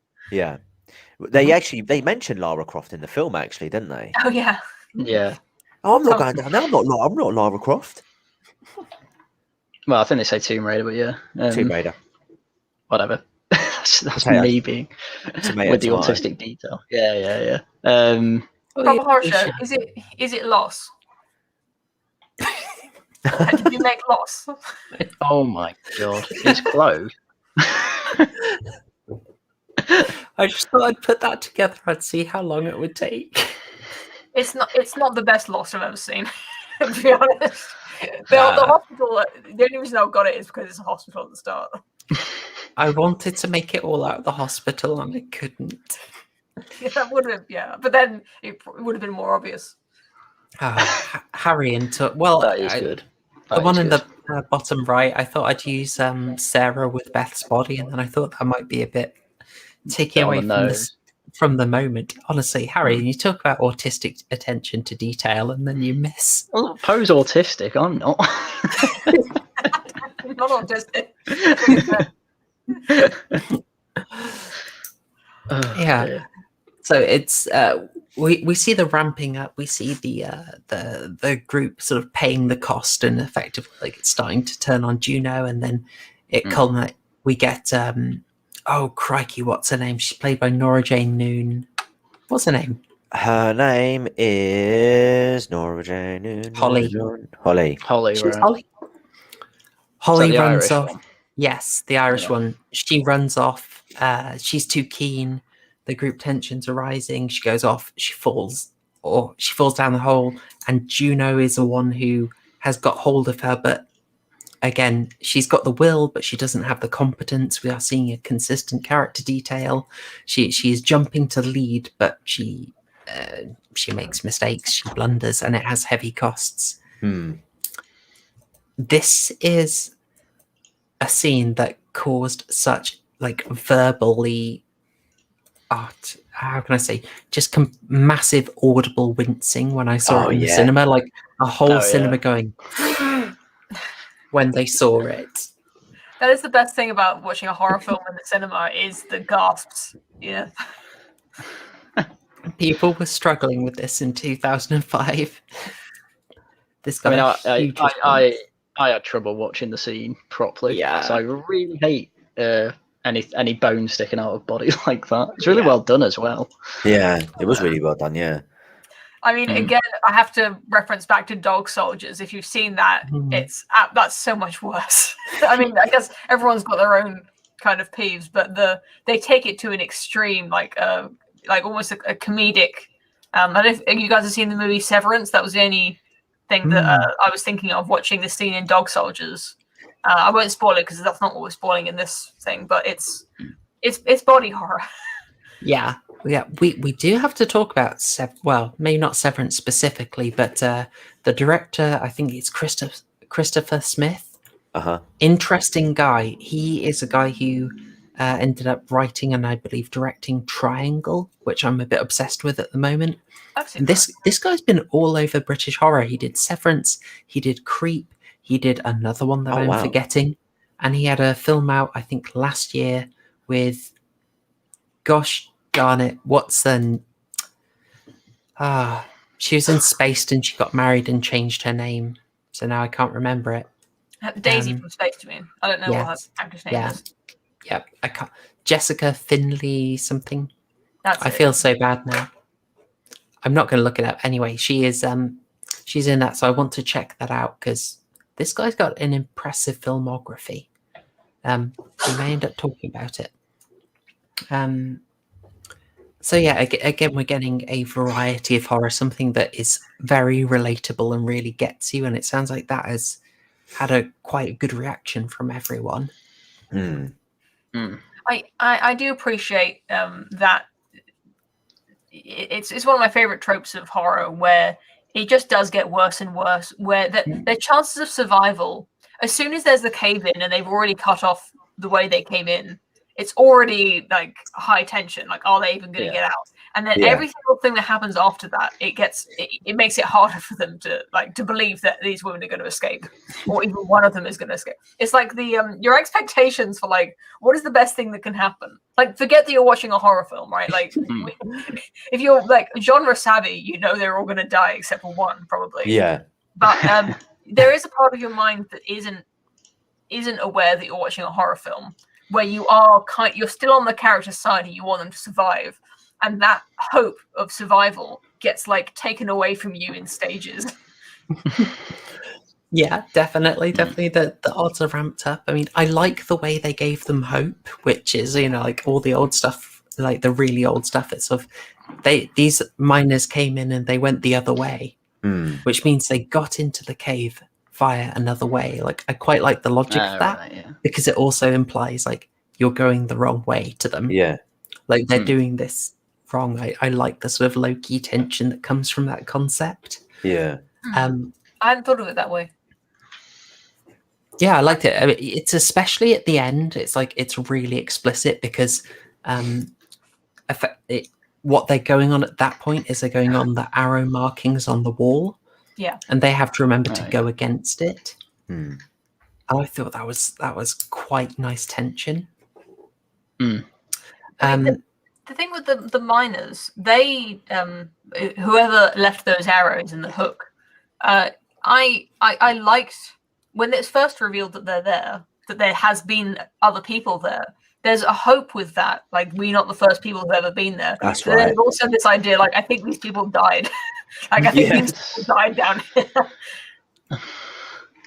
That's right, because they're like, oh, if there were people down here before and they got out, then this cave system would have been named. Yeah, exactly. Yeah, and it's like, there's a crashing reality. They didn't get out. I mean, I was thinking that straight away, to be honest. But yeah, I think it's both. That's what's kind of interesting about it, is that it is a bit of. It just makes the story richer in both senses. It gives them hope and also makes it a lot more real. Like, until that point, nobody got injured. Like, nobody's even like said the word like death. And now like the death is a real possibility because someone else has died here. And we encounter that you do start getting fed in the idea of sorry, I lost my train of thought. Sarah starts seeing the crawlers, and you get the sort of, is it all in her head? Is she losing her mind? It's not my favorite bit, to be honest, but I think it's done quite nicely for the time. And I don't know, I got the feeling like that was a style that was taken, where you sort of very briefly see something and then go back to it in the same shot, rather than like cutting between different shots, which would be the typical style. Halloween, of course, was big for that. You're looking at him, Michael Myers, out the window. You look away, you look back, he's gone. Whereas this did the sort of fluid motion. Yeah. Am I describing that okay? Is that making sense to people? Again, this goes back to the flaw of the crawlers.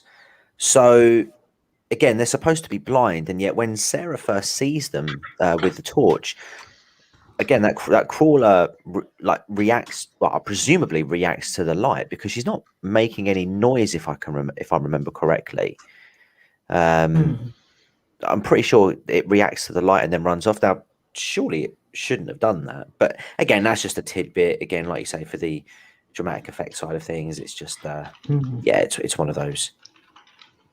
It's just one of those things, I think. If it had seen her, wouldn't it want to hunt her, or was it sort of well, this is it kind of thing?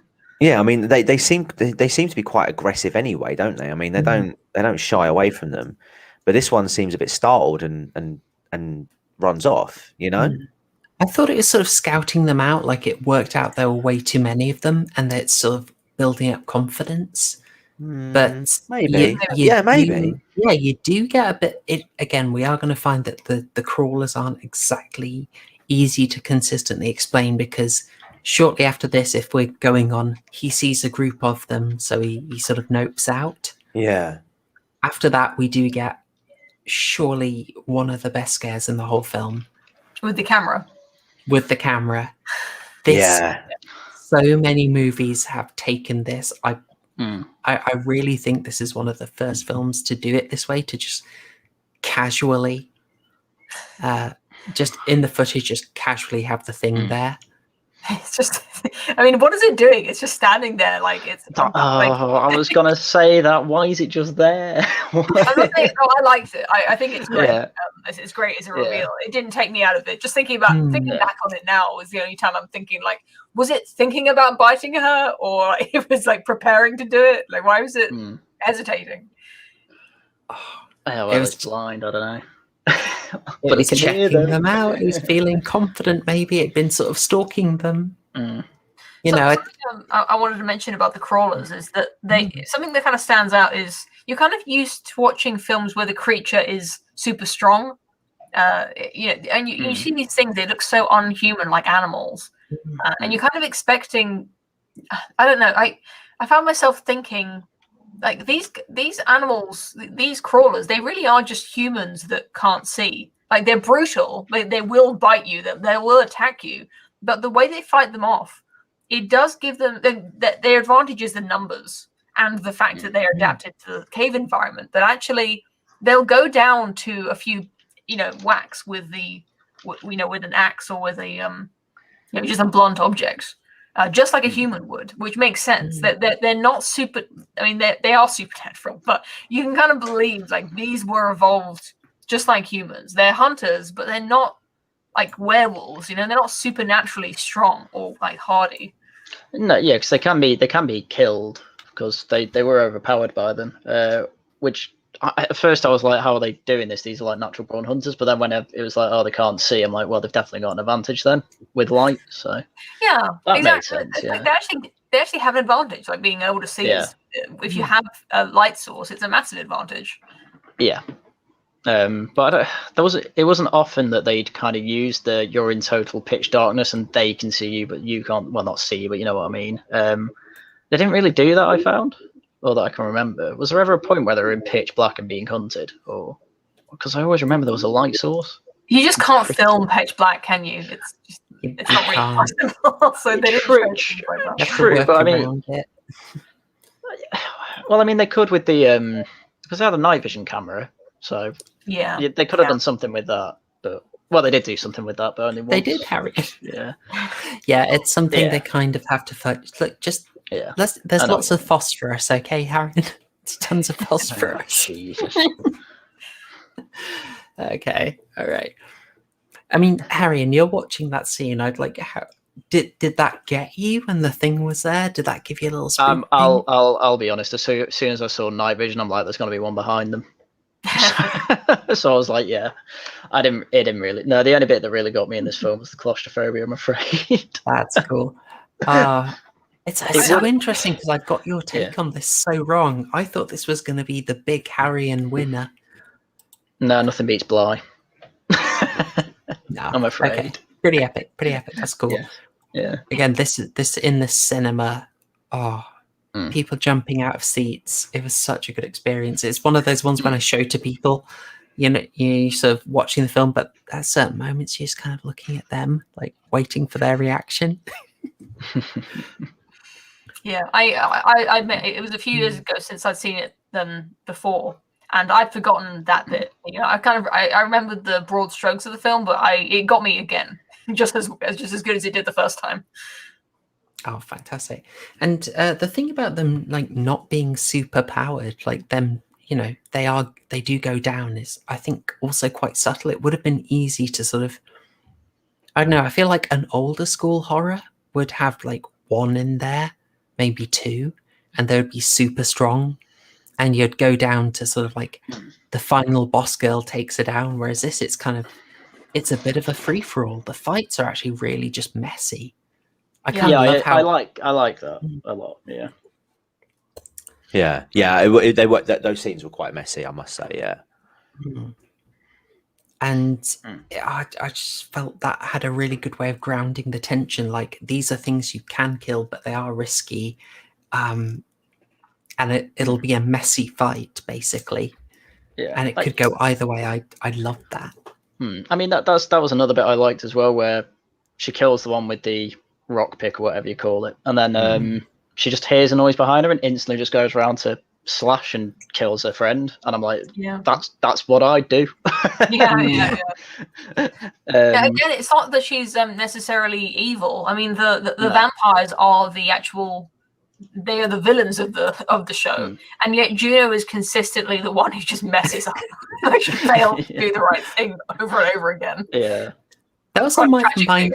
Yeah, that was on my mind a lot through this. Is like, I mean, Juno is a keen leader. She's overconfident, but the only thing she really did wrong was sort of, the infidelity. Yeah. Oh, I've got a bit of an echo there. I don't know if people are hearing that. Is that sorted? That's sorted. No, it's good. It's good. But then after she kills her, obviously she leaves her, and then Sarah finds her later, and she's like, "Oh, she hurt me and like left me." But then later, when like she's confronted about it, like that's a really simple thing to explain. It's just like, yeah, she snuck up behind me for God knows what reason, and I thought she was a monster. It's really easy to explain, and she doesn't even try. She's just stood there like, "Oh my God, I did kill her." It's like, yeah, but it's understandable why. I mean, we all said, yeah, that's what we'd do. I mean, why the hell is she sneaking up on her?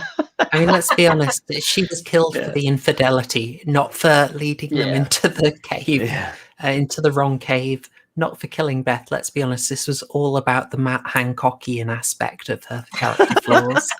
I think it's all part of her character. Really, is this just sort of irresponsibility? Like she has this kind of almost adolescent overconfidence in herself, and you can see how that same character flaw would lead her to, that foolhardiness would lead her into an affair, thinking that she could get away with it, thinking that it wouldn't be that bad. But even leaving her behind, I can sympathize with that. Like she's supposed to either wait there with her, just while she dies, which she can get killed by a vampire, right? Anytime a vampire can just come by, a crawler, sorry, or like drag her up to the surface, and they don't even know where it is. It's just there's no way she could take her to safety. The most sensible thing to do is to just leave and hope that she can send someone, hope that she can escape and send someone back to save her. So I do love how she ends up as this absolute badass, but it's I mean, Maybe we should talk the moral complexities. Like, let's be honest, guys. Crawlers did nothing wrong. They did absolutely nothing wrong. I just have acted no on problem instinct. killing someone trying to kill me. Based have and no Tony problem. Martin pilled. Yeah. What you got to do? Reason with them? So you get that. Crawlers did nothing wrong, basically. They are defending their territory. They had a family going on. Did you not see there was a female crawler? There were kiddie crawlers. I didn't see the Yeah. kitty crawler, no. Yeah, Oh, yeah. It was that all was a- wholesome. I don't remember that. that was I remember the woman one. Yeah, that was the first one that went after Sarah. Wait, so what did the woman one look like? She had a booba, or she was breastfeeding, or what? Like, how did you know it was a woman? There were booba. Long, There was also long hair. Booba, long hair, yeah. Yeah, there were The two. men just don't grow hair. I'm just imagining Gollum with those like really long, like wispy bits of hair coming off my bald scalp. Yeah. Pretty Gollum much a with fangs. busty Gollum, you know. There was It was that a aspect to it. Fairly thick set of hair, to be fair. It wasn't wispy, I'd say. What does that imply? That the females grow the hair, or that the males are cutting their hair? I wonder if there's Rule 34 on this. Oh God! Oh no. Family stream, Haryan. Family stream. Come on. Oh no. Do not take that. He's gonna do it. So yeah, the aspect that the crawlers really they aren't villains. Juno's, you know, the infidelity isn't great, but also her intentions were very flawed, but also good. I'm kind of liking the lack of obvious villain. And then you get into the sort of conflict at the end, which I'm going to say is kind of a little forced. It's a little awkward because I just sort of noticed this coming in on this watch, that kind of the effect of it is sort of after the first encounter, everyone is split up. Suddenly the group, which had been going through really linearly, breaks apart, and then basically Sarah's gone off on her own. She's gone through this wonderful thing here on screen, which I just love so much. And then the next time she sees Juno, it's like this massive transformation, and she's gone completely 180. And that's the wrong one, obviously. Which one do I need? Memories. I've got a million of these. There we go. It's number 2. But, you know, we go from this at the start where Juno's kind of expressing sort of boss vibes to the next time they meet, suddenly, like, everything is completely flipped. Because she tries to lie at first, saying, like, oh, Beth died, by the way. And then, yeah, Sarah The just says, line does that's make a her lie. look more guilty. Yeah. Yeah. Yeah, I sort of I think there was an implication that Sarah suspects, as well as offing Beth, that Because of the implication. Juno is responsible for killing Sam as well, because she looks in the direction Sam's there. I'll just mention something about Sam's death, because I think it's quite well done, even if there's a bit of a jump scare on it. The Descent does drop a few jump scares, but it sort of builds them up a bit more. It was sort of ahead of the time, I'd say.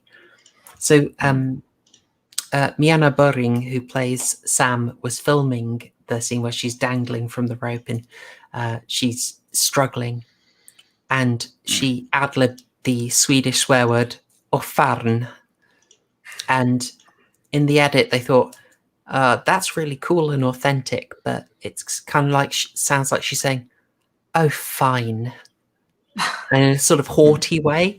So they had her dubbing the more traditional F swear word over it. Had a question there. Years. So would that "they" in 2002, is that the French one? I know there's a French film called Ils, which was basically remade as Strangers in, I want to say, 2009. Is that the one? Maybe The Strangers was a bit later. If it's that, I haven't managed to see it. I didn't get my hands on it. I have looked for a copy of that film, but I sort of struggled to get hold of the French extreme films, alas. But I've heard many good things about it, and I would love to catch it. Anyone else managed to catch they? No. Nope. I bet you all caught they live though. No. Yes. And Haryan hasn't seen it, even though he posts memes about it. That's what I discovered this week. Oh yeah. I post a lot of memes of things I've not seen, but I live in a world of Family Guy and Simpsons, so I understand them from references. They Live is actually a better meme than it is a real film, to be honest. I mean, it's not a bad film, but it works much better as a meme.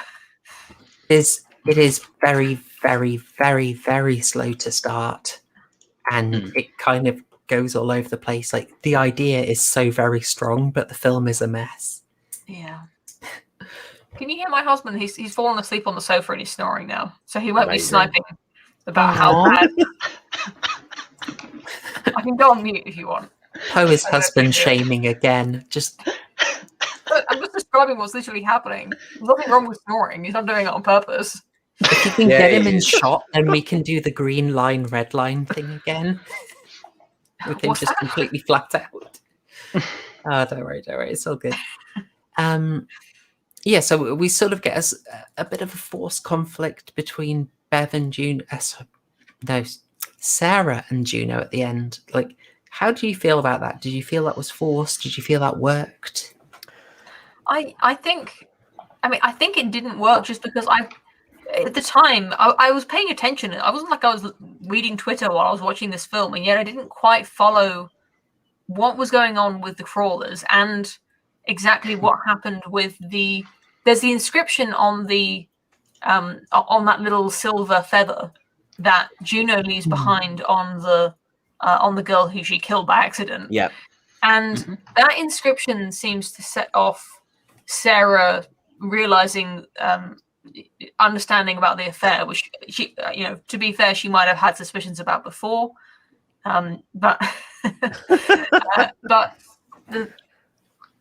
the inscription says, what is it? Live, laugh, love, or something. Love every day. Love every day, or something like that, or love each day. It might be love each day. Darn it, yes. Yeah, and that seems to tip her off, and not only is Juno lying about killing this girl, but this seems to be the moment where she either realizes that Juno had an affair, either because she realizes Juno is just a deeply immoral person that she always suspected, or because there's something about that inscription that points to her husband.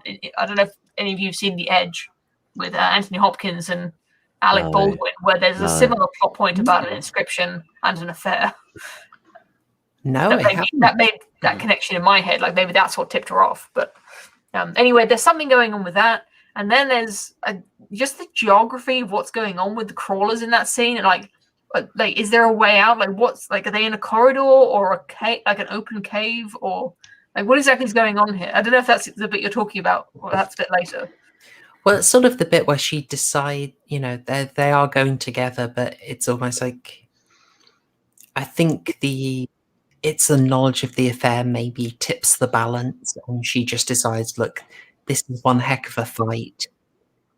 Sod it, I'm throwing you to the wolves. But it does seem like it's that fairly spurious clue that tips her over the edge, do you think? I think if that's it, then I think it's actually rather clever, because we as an audience already understand everything we need to know, except for Haryan, who apparently either wasn't paying attention or or is just dense. But there were too many women. There were too many tick-bitties for him to pay attention. Well, surely, Haryan, that's resolved by this point. Many of the women are gone.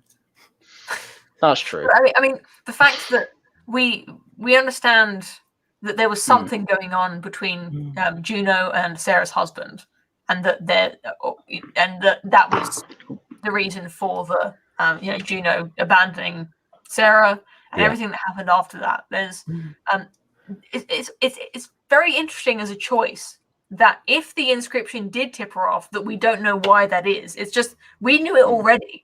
So the fact that there was something that makes Sarah realize, it almost doesn't have to be explained, because we already know what she's realizing. So it doesn't need to be spelled out, and we can kind of guess. I thought as oh God, who was it who was dying at the time? Beth, that's it. As she was dying, I thought she might have said something to, or am I remembering that scene wrong? And she's like, all she says is that she was killed and that she was left by Juno. That's all she says. right. She doesn't make any mention of Peter. No, but I am now remembering a line from Juno that is actually really scummy when you think about it, where like she's thinking about the crash or whatever, and Juno just goes, "Oh, we both lost something in that crash." And I'm like, "Wow, that is really bad thing to say." Yeah, yeah, that's pretty scumbag, Juno. You need to get her the hat. Yeah. So I mean, even after saying that, I can see why she stabbed her in the leg and left her to be eaten. She might be using her as bait. Like, I'll take that one. Leave me while I fit through this perfectly square hole. Shane in The Walking Dead did exactly the same thing. He was he went on a job with a big fat geezer, shot him in the leg, and left him to get in so he can get away, and then hailed him as a hero. Yeah. You guys were so mad when this happened in Army of the Dead. How times change, people. Yeah. God, Army of the Dead, what a terrible film. The guys at my work were talking about it the other day. No, oh my God, it was such a fantastic film. And I just linked them to our stream and I was like, watch that. No, it wasn't. It was awful. Yeah. Revise your opinions immediately. Oh, these dry zombies come back to life when it's wet. Doesn't rain. Well, it's Las Vegas, of course it doesn't rain. Yeah, just nothing happens with them. Yeah. Anyway, we're not here to bitch on the film. I mean, we did 3.5 hours on that, and to be honest, I was rushing us towards the end. So I don't blame you. But we could have been on there for an hour and a half easy. We could have summoned the long man by the end. Yeah. But that is dodgy. As we get to something that's sort of built up as a bit of a climax, I will say, like, if I'm criticizing here, that once they split up, Sorry, Carlos. The Descent, aka how one thought ruined everything. and that avatar as well, just to go with it. It's amazing. Kudos, man. Kudos. You win the chat. It's like that summary of Batman. A millionaire assaults the homeless and mentally ill. Or was it Wizard of Oz? A young girl runs away from home, kills the first person she meets, and goes on to murder again. Yeah. Lovely twisted film descriptions. Yes. So it gets a bit disjointed. The chaos is effectively allowing us to have lots of separate scare scenes, but we rejoin.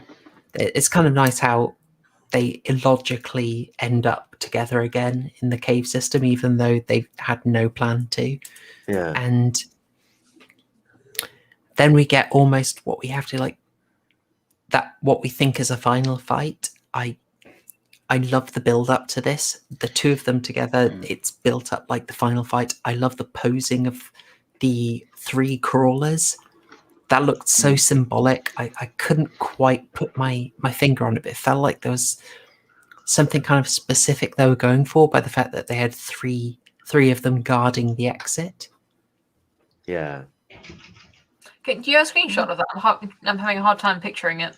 Oh, yeah, I will have a look for it.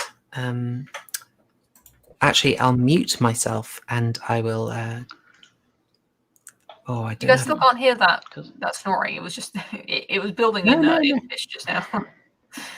I guess this filtering, audio filtering, is pretty good these days. Okay, I'll go and mute and I'll try and find it.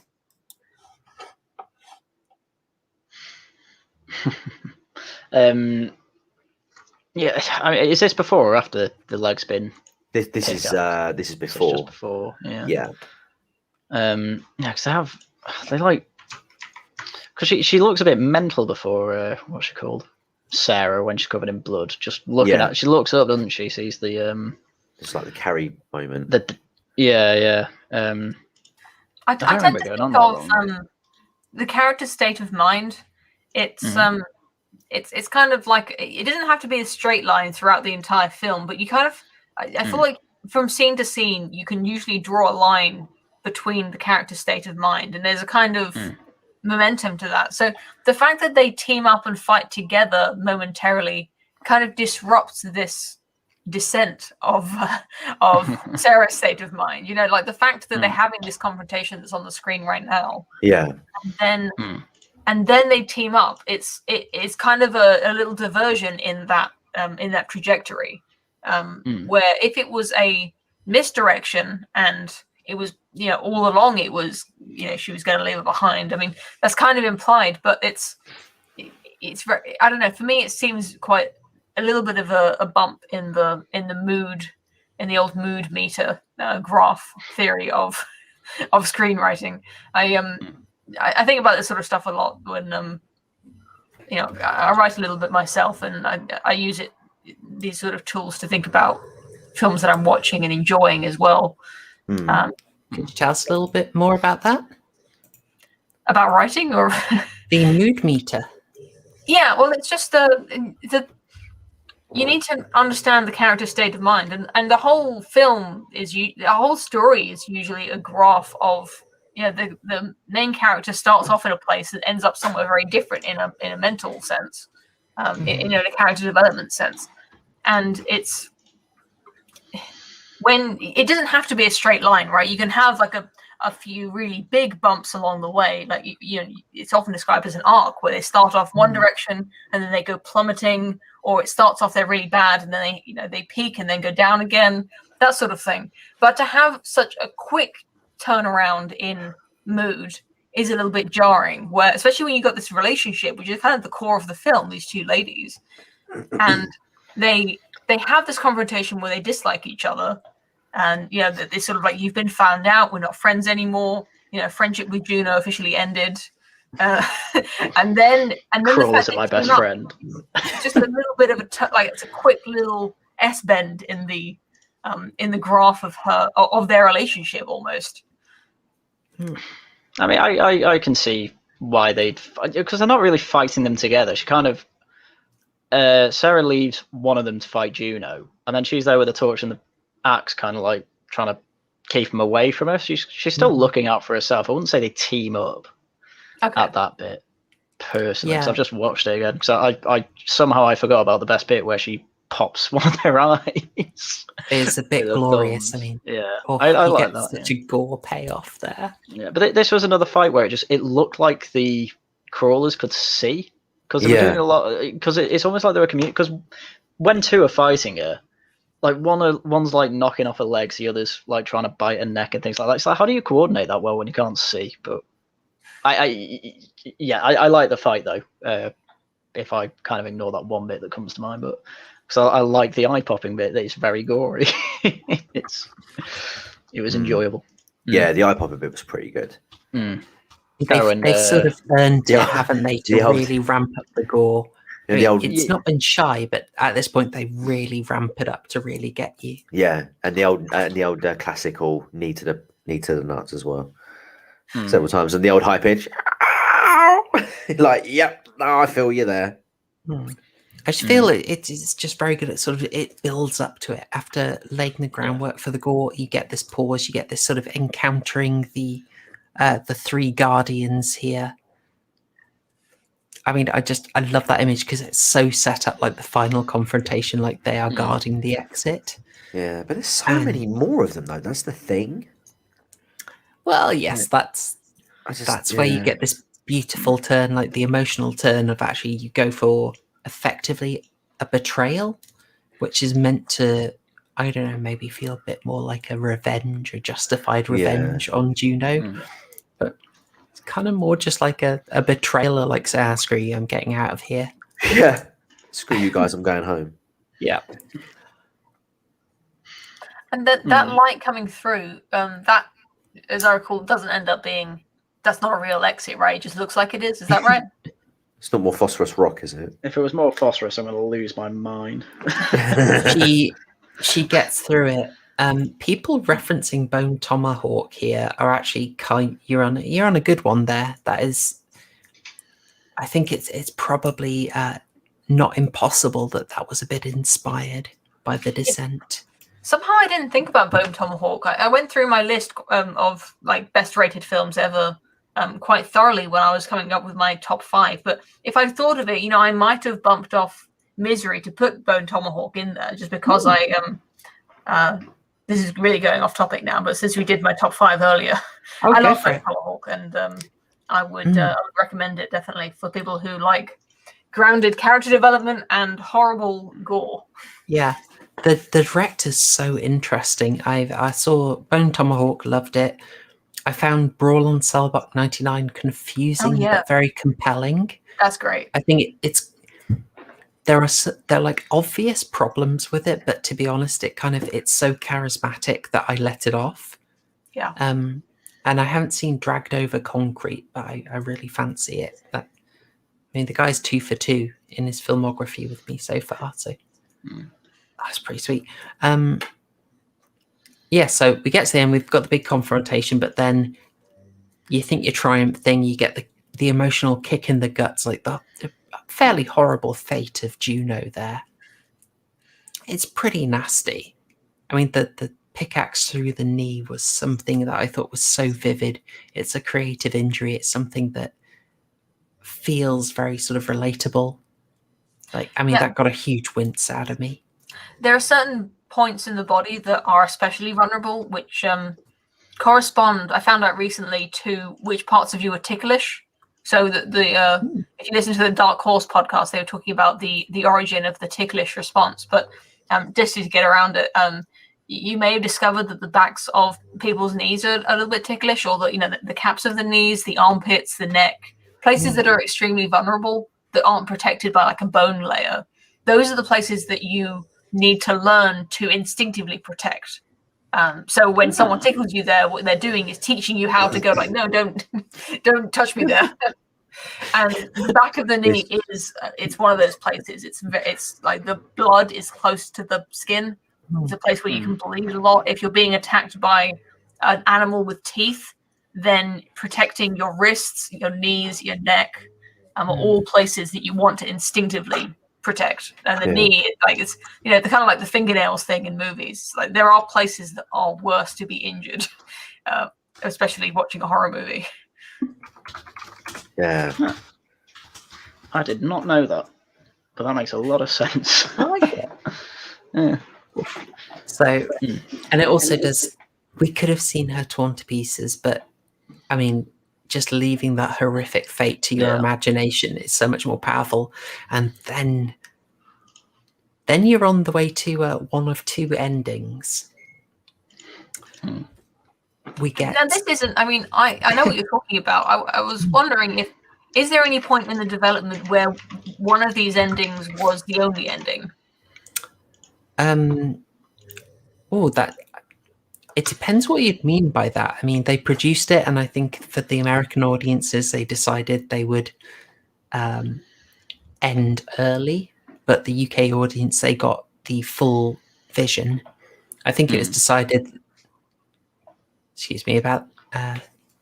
don't know if that came through, but hopefully not. They decided that American audiences would just want the simplified ending. So the simplified ending, is that just she escapes? Yeah, I mean, let's do the lead up to it. She's come out the fight. She's sort of betrayed Juno. She's patrolled the thought. She tumbles down. She's trying to. It's kind of classic horror fans' graveyard disturbance logic. She's trying to get out, but she falls and goes down. But in going down, far away from where she wanted to go, she ends up seeing the way out. You get the beautiful shot of her amongst the bones and climbing up with just the way through bones lit. Yeah.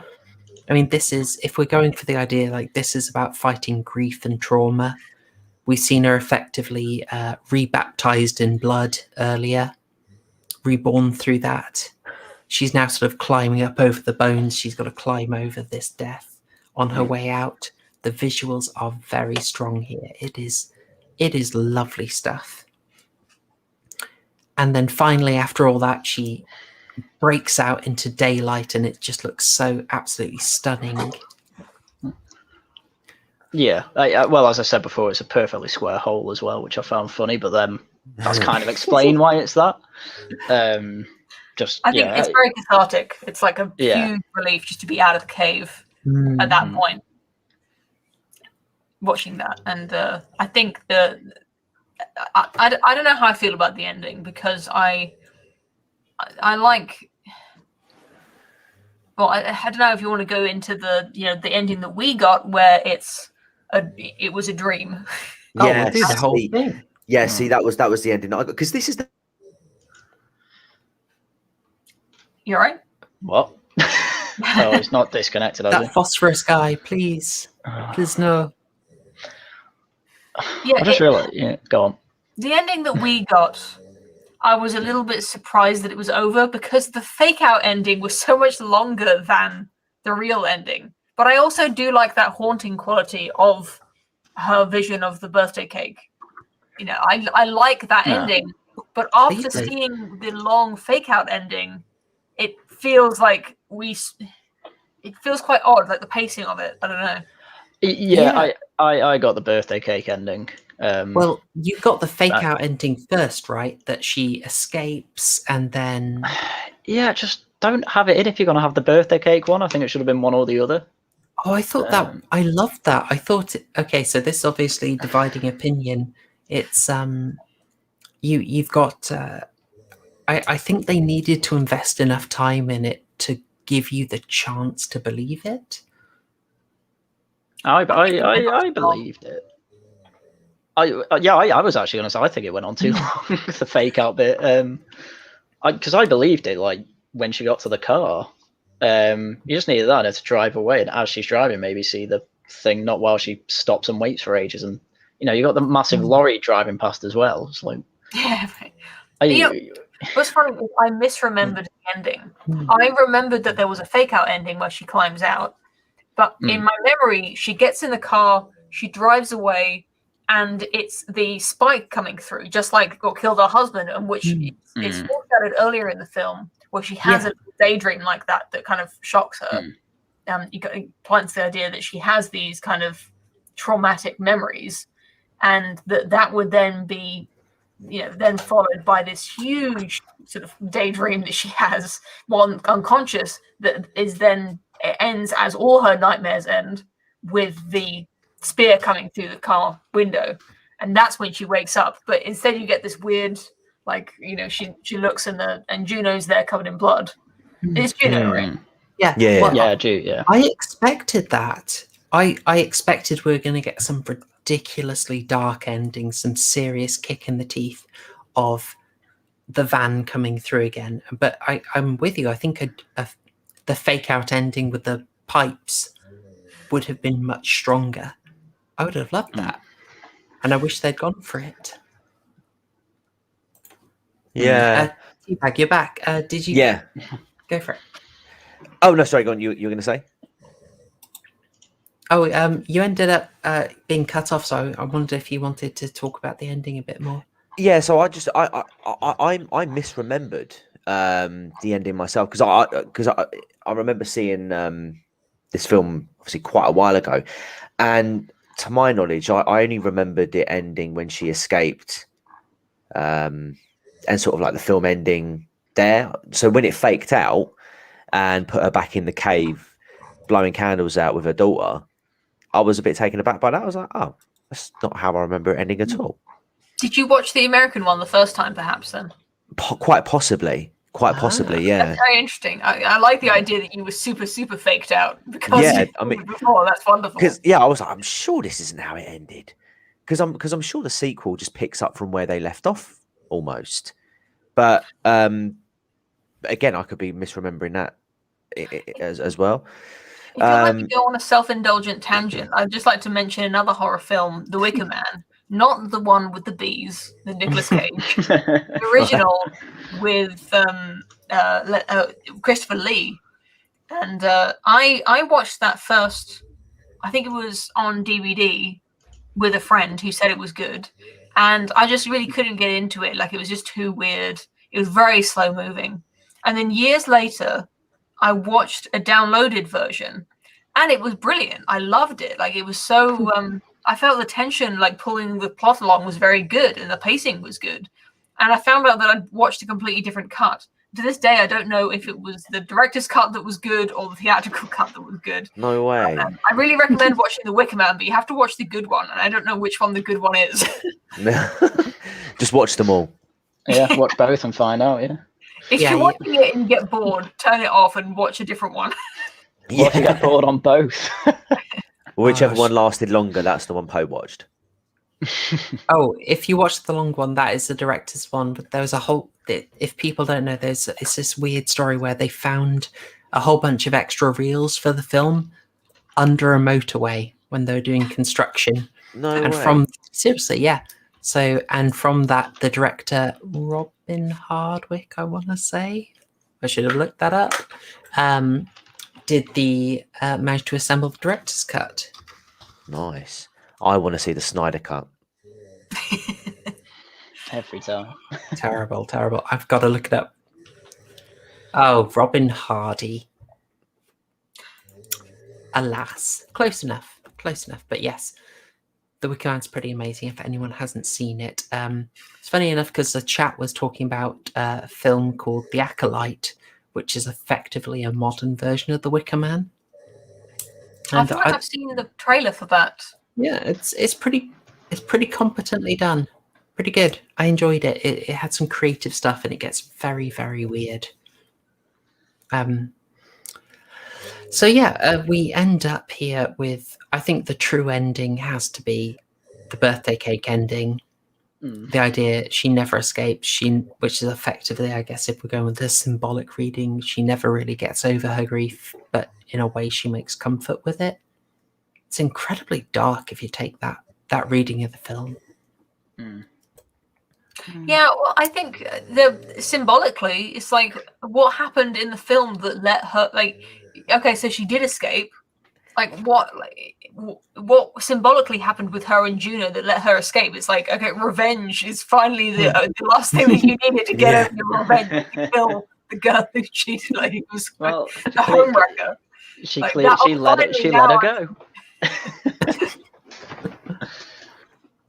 Dear. Yeah. I think she can't get past it, especially now that her friends are dead. She's in a worse situation than she was at the start of the film. So escaping and being empowered doesn't really make sense from a symbolic point of view. Yeah, I would go for that. I don't think the symbolism is particularly strong in this film, but as I get smacked down every stream with it, it's not all about the themes and symbols. My themes, guys. The argument with the themes is that you have to have a coherent film first. Yeah. No, absolutely. The theme is the candle on the birthday cake. It is the icing. Yeah. There has to be a cake. Yeah. Well, yeah, you have to have a cake that isn't just that's edible. We'll say. I'd say that. Yeah, this is. If this film were a cake, I'd say it'd be edible, but in a flavour that I don't like. Yeah. We got an ending. I think it is. I like the double hit combo for me. Well, triple hit combo. I like the haunting sort of unspecified fate of Juno. Then we get the fake out that I liked, and then this really dark ending that is so beautifully stylized with the birthday cake light becoming the torch. I thought it was just beautiful. It just leaves in a way that it leaves me feeling sort of haunted. I loved that. I really loved it. What I would ask is, in terms of interpreting the ending, I think there's two interpretations of the birthday cake ending. One is that she's fallen and knocked her head so badly that she doesn't even know where she is anymore, and she is forever caught in that scene with her daughter. So it is a kind of nice ending for her, is that she gets to live in this moment of blowing out her daughter's birthday cake candle, and that's how she dies in this sort of happy time of her life, of remembering something nice. Or is she experiencing what us as the viewer so much darker, what the audience experiences, which is this nice haunting moment with the birthday cake, only to then wake up and realize where she really is, which is so much worse. Oh, I like that. Yeah. Oh, I hadn't even thought that she's still knocked out. I just. Oh, I mean, her yeah, eyes are that's open. really dark. Nice. Yeah, I mean, she's looking at the torch. Mm. That's but right. it's still burning. So That's right. Yeah. I think either interpretation is supported by what we see. Yeah. It's just a question of whether some media, some novels and some films are very much from one point of view. What you see is what the character sees. Yeah. And when they leave the room, that room, whatever happens in there, they have no idea what's going on. Us as the audience, we don't get to see. Yeah. This film cuts points of view a bit. We're not just focused on her. We see other people doing other stuff. So there is an argument to say that we're seeing her from an objective standpoint. We're not seeing through her eyes. So she might just be still dreaming when we see her lying down in the cave like that. That's what I like to believe happened to her. All right, thanks. I'm going to invite closing thoughts from everyone. I'd like your scores. We have found no replacement for the burger ratings, to be honest, and I've already seen burger ratings going in, so scores out of 12 as a reminder for me to come up with something. I'm seeing an 8 with cheese. Is that supposed to be cheese and pickle? Well, I imagine it's a pickaxe. Yeah. Because of all the rocks.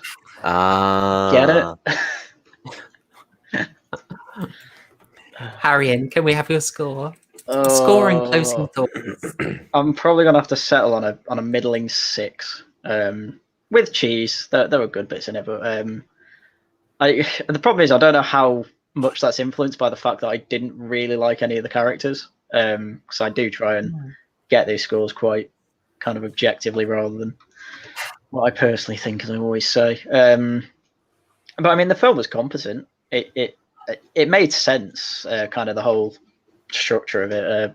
Obviously, we've got that crime guy with all this red deers don't exist in North America and all that stuff, which I don't mind. I didn't mind those details being wrong. No, I didn't mind them either. Yeah, it's more when it looks like the monsters can see sometimes, like they fight like they can see.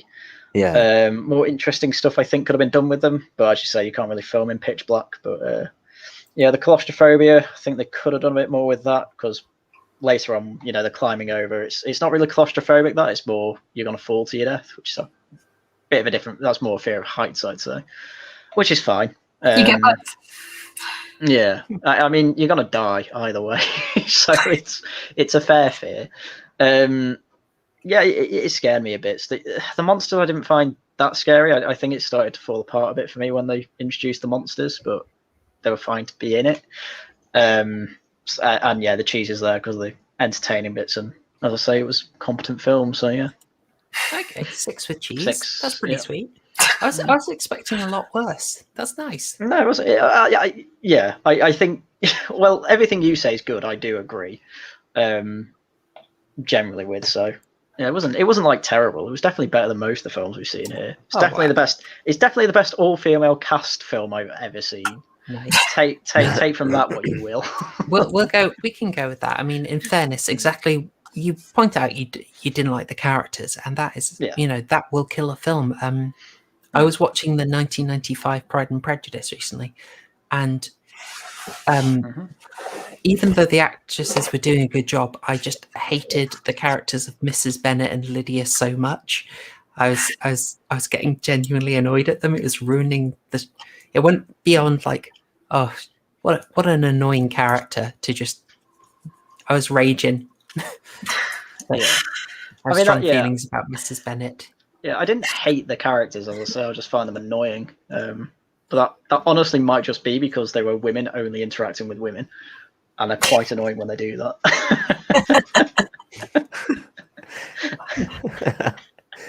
All right.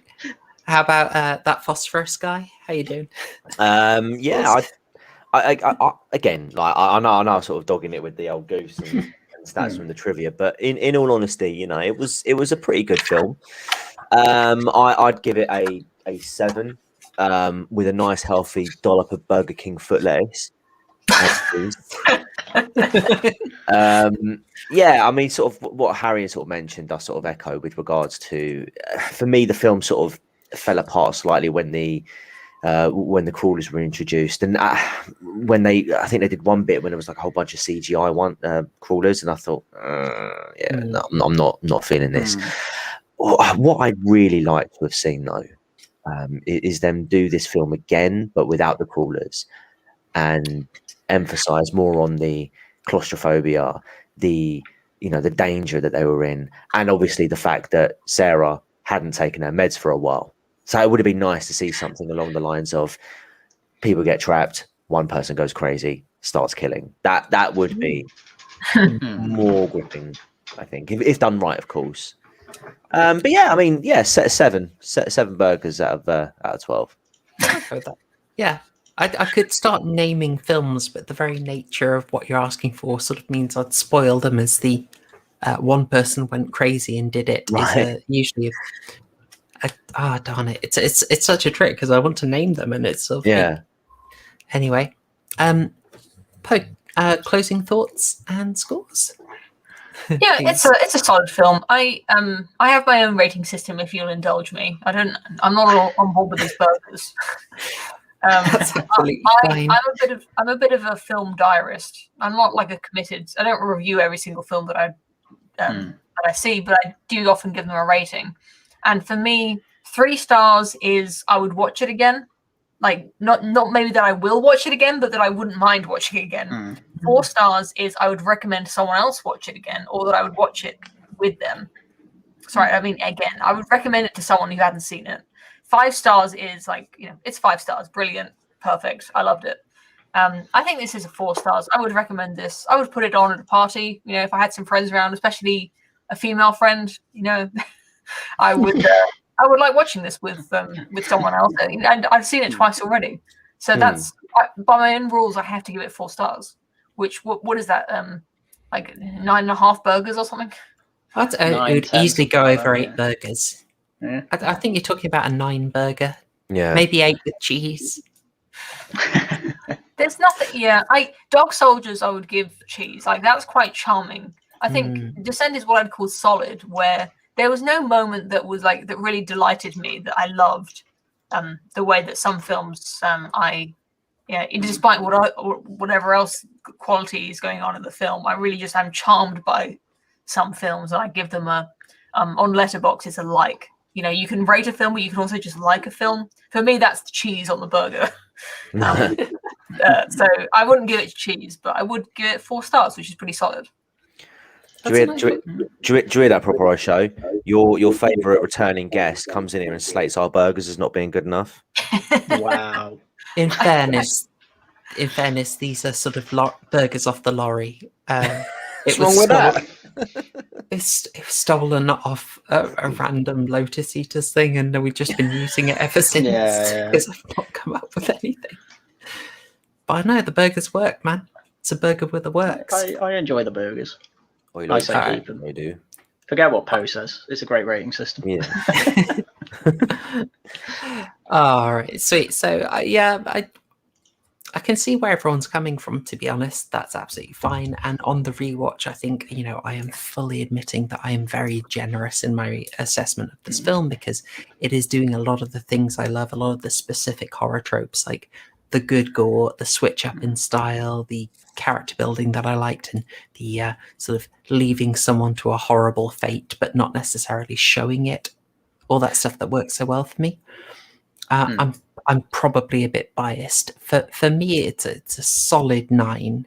Solid 9 with cheese. I'd always recommend this to people. But this has been really interesting because you've really challenged what I've said, and it leaves me going like, oh, don't worry about the crawlers not making sense. Don't. You know how much that annoys me, don't you? Yes, and you're absolutely right. This is just me being overly generous and biased in a genre I love. So I try and own it a bit. Own a bit. Yeah, the horror aspects of this film are good. I do agree with that. Yeah, that's why it's got the cheese. All right. Yes, I like the burger system. I like giving it a cheese. That's because I really do appreciate a nice slice of cheese on a burger. it really elevates it. So I kind of appreciate using it in the rating system like that. Exactly. I think this comes out as an overall recommendation from people. Now, there are two things we should do. Or one thing that we absolutely must do, which is announce the horror homework for the week. I put it out on Twitter, and every week to give you advance notice, I put it out on Twitter and I put it out on Minds where you can follow me. I pretty much inevitably sort of forget to tell people to follow me on those platforms, but don't worry about that. But if you stuck around to the end of the stream, then I can announce that the horror homework that you should have for next week is going to be a classic. We are going to, again, go for one of my all-time favourites. We are covering 1976's The Omen. Dun, dun, dun. Oh, yes. An Oscar-winning film. Very rare to have an Oscar-winning horror. This is golden age stuff. It is a horror with a satanic theme. It's got a brilliant cast. It's got David Warner in there. It is, of all people, directed by Richard Donner immediately before he went on to direct Superman, which always blows my mind. Like, someone's just watched Superman and been like, oh, that was amazing. I'd love to see more from this guy. What else has he done? Oof. One of we're talking about Letterboxd already. My husband has a Letterboxd account, hence why I have a Letterboxd account. And his review for the Beauty and the Beast live action Emma Watson recent film, I think he gave it like 2 stars and said from the director of Candyman 2, Farewell to Flesh. I thought you'd appreciate that proper Russia. I do. It's another one I'm very soft on. And I suppose for the end, I don't know if this is going to work but I think when I share a video, you do get the audio, and you should get the audio for this. So to sort of play us out as a little bit of a treat for everyone stuck around, I will share something that I've been working on. Yeah. And I will do a tiny bit of stalling while I find the file. Well, while you're stalling, I might as well just do a little bit of shilling. Yeah, so get your shilling. This Friday, guys, we are going to be live streaming on my channel over at That Crime Guy, where we're going to be talking about the Zodiac Killer. Yes, so 9 o'clock. Be there sharpish. Haryan, you joining me? I don't know what I'm doing Friday yet. I'll have to get back to you. Haryan has just committed that he will be there. Okay.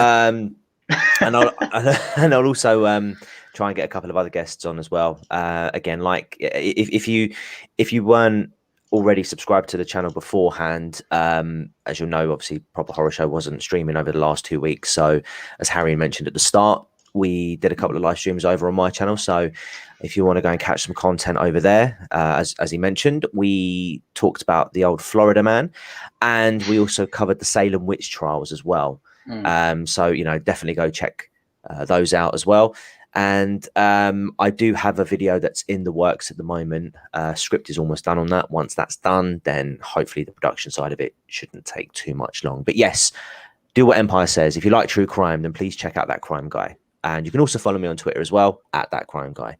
Epic. Yeah, look forward to speaking to you there. Are you doing the video, or are you all shilling first? Oh, no, do your shills. I'm nervous. I'm delaying it. Right. Okay.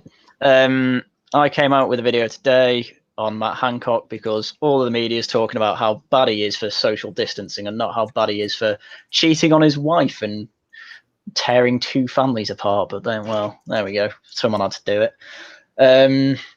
There isn't any laughing at the Guardian this week, so I'm looking after my sister's dog. But it'll come next week. I need to get guests for that.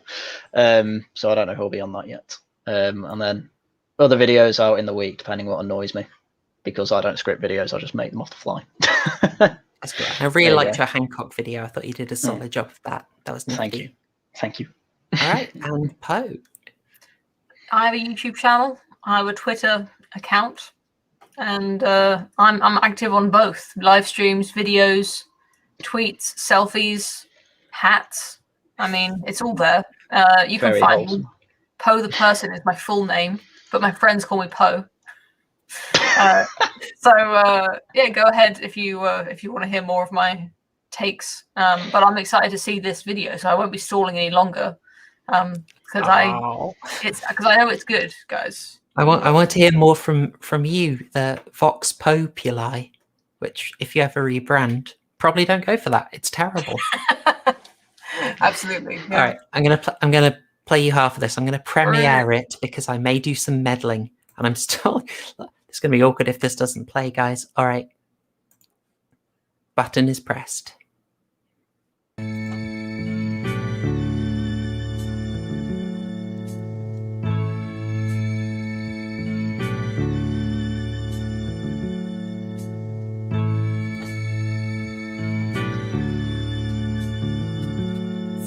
His fingers like knives when he took all those lives, and he hunted us down in our dreams. And Jason was there, masked up and ready to scare and dismember all those nubile teens. Then something went awry when I met a good guy. Chucky wasn't such a trustworthy friend, and in Cabrini Green, unforgettable scenes, a sweet guy has you hooked till the end. Horror movie, double feature, gruesome ends are sure to meet ya. Don't say be right back, that's a big no-no.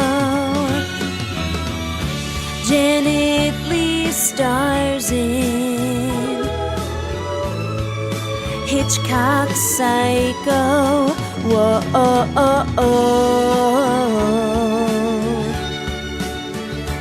at the Fright Night double feature horror show.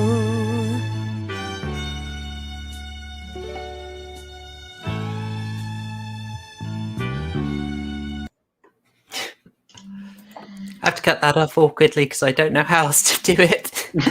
I will premiere the whole thing very soon, just in case I want to do any more meddling. You always make me feel like the laziest YouTuber. It's because you are. That is true. Yeah, you. Yes, there was a lot of wrangling went into that. After Effects broke many times, as I detailed to that crime guy. Oh. But yes, you'll get to see the whole thing very soon, and obviously, special thanks to Poe for guest starring in it. I wonder if our guests even noticed it was me from behind.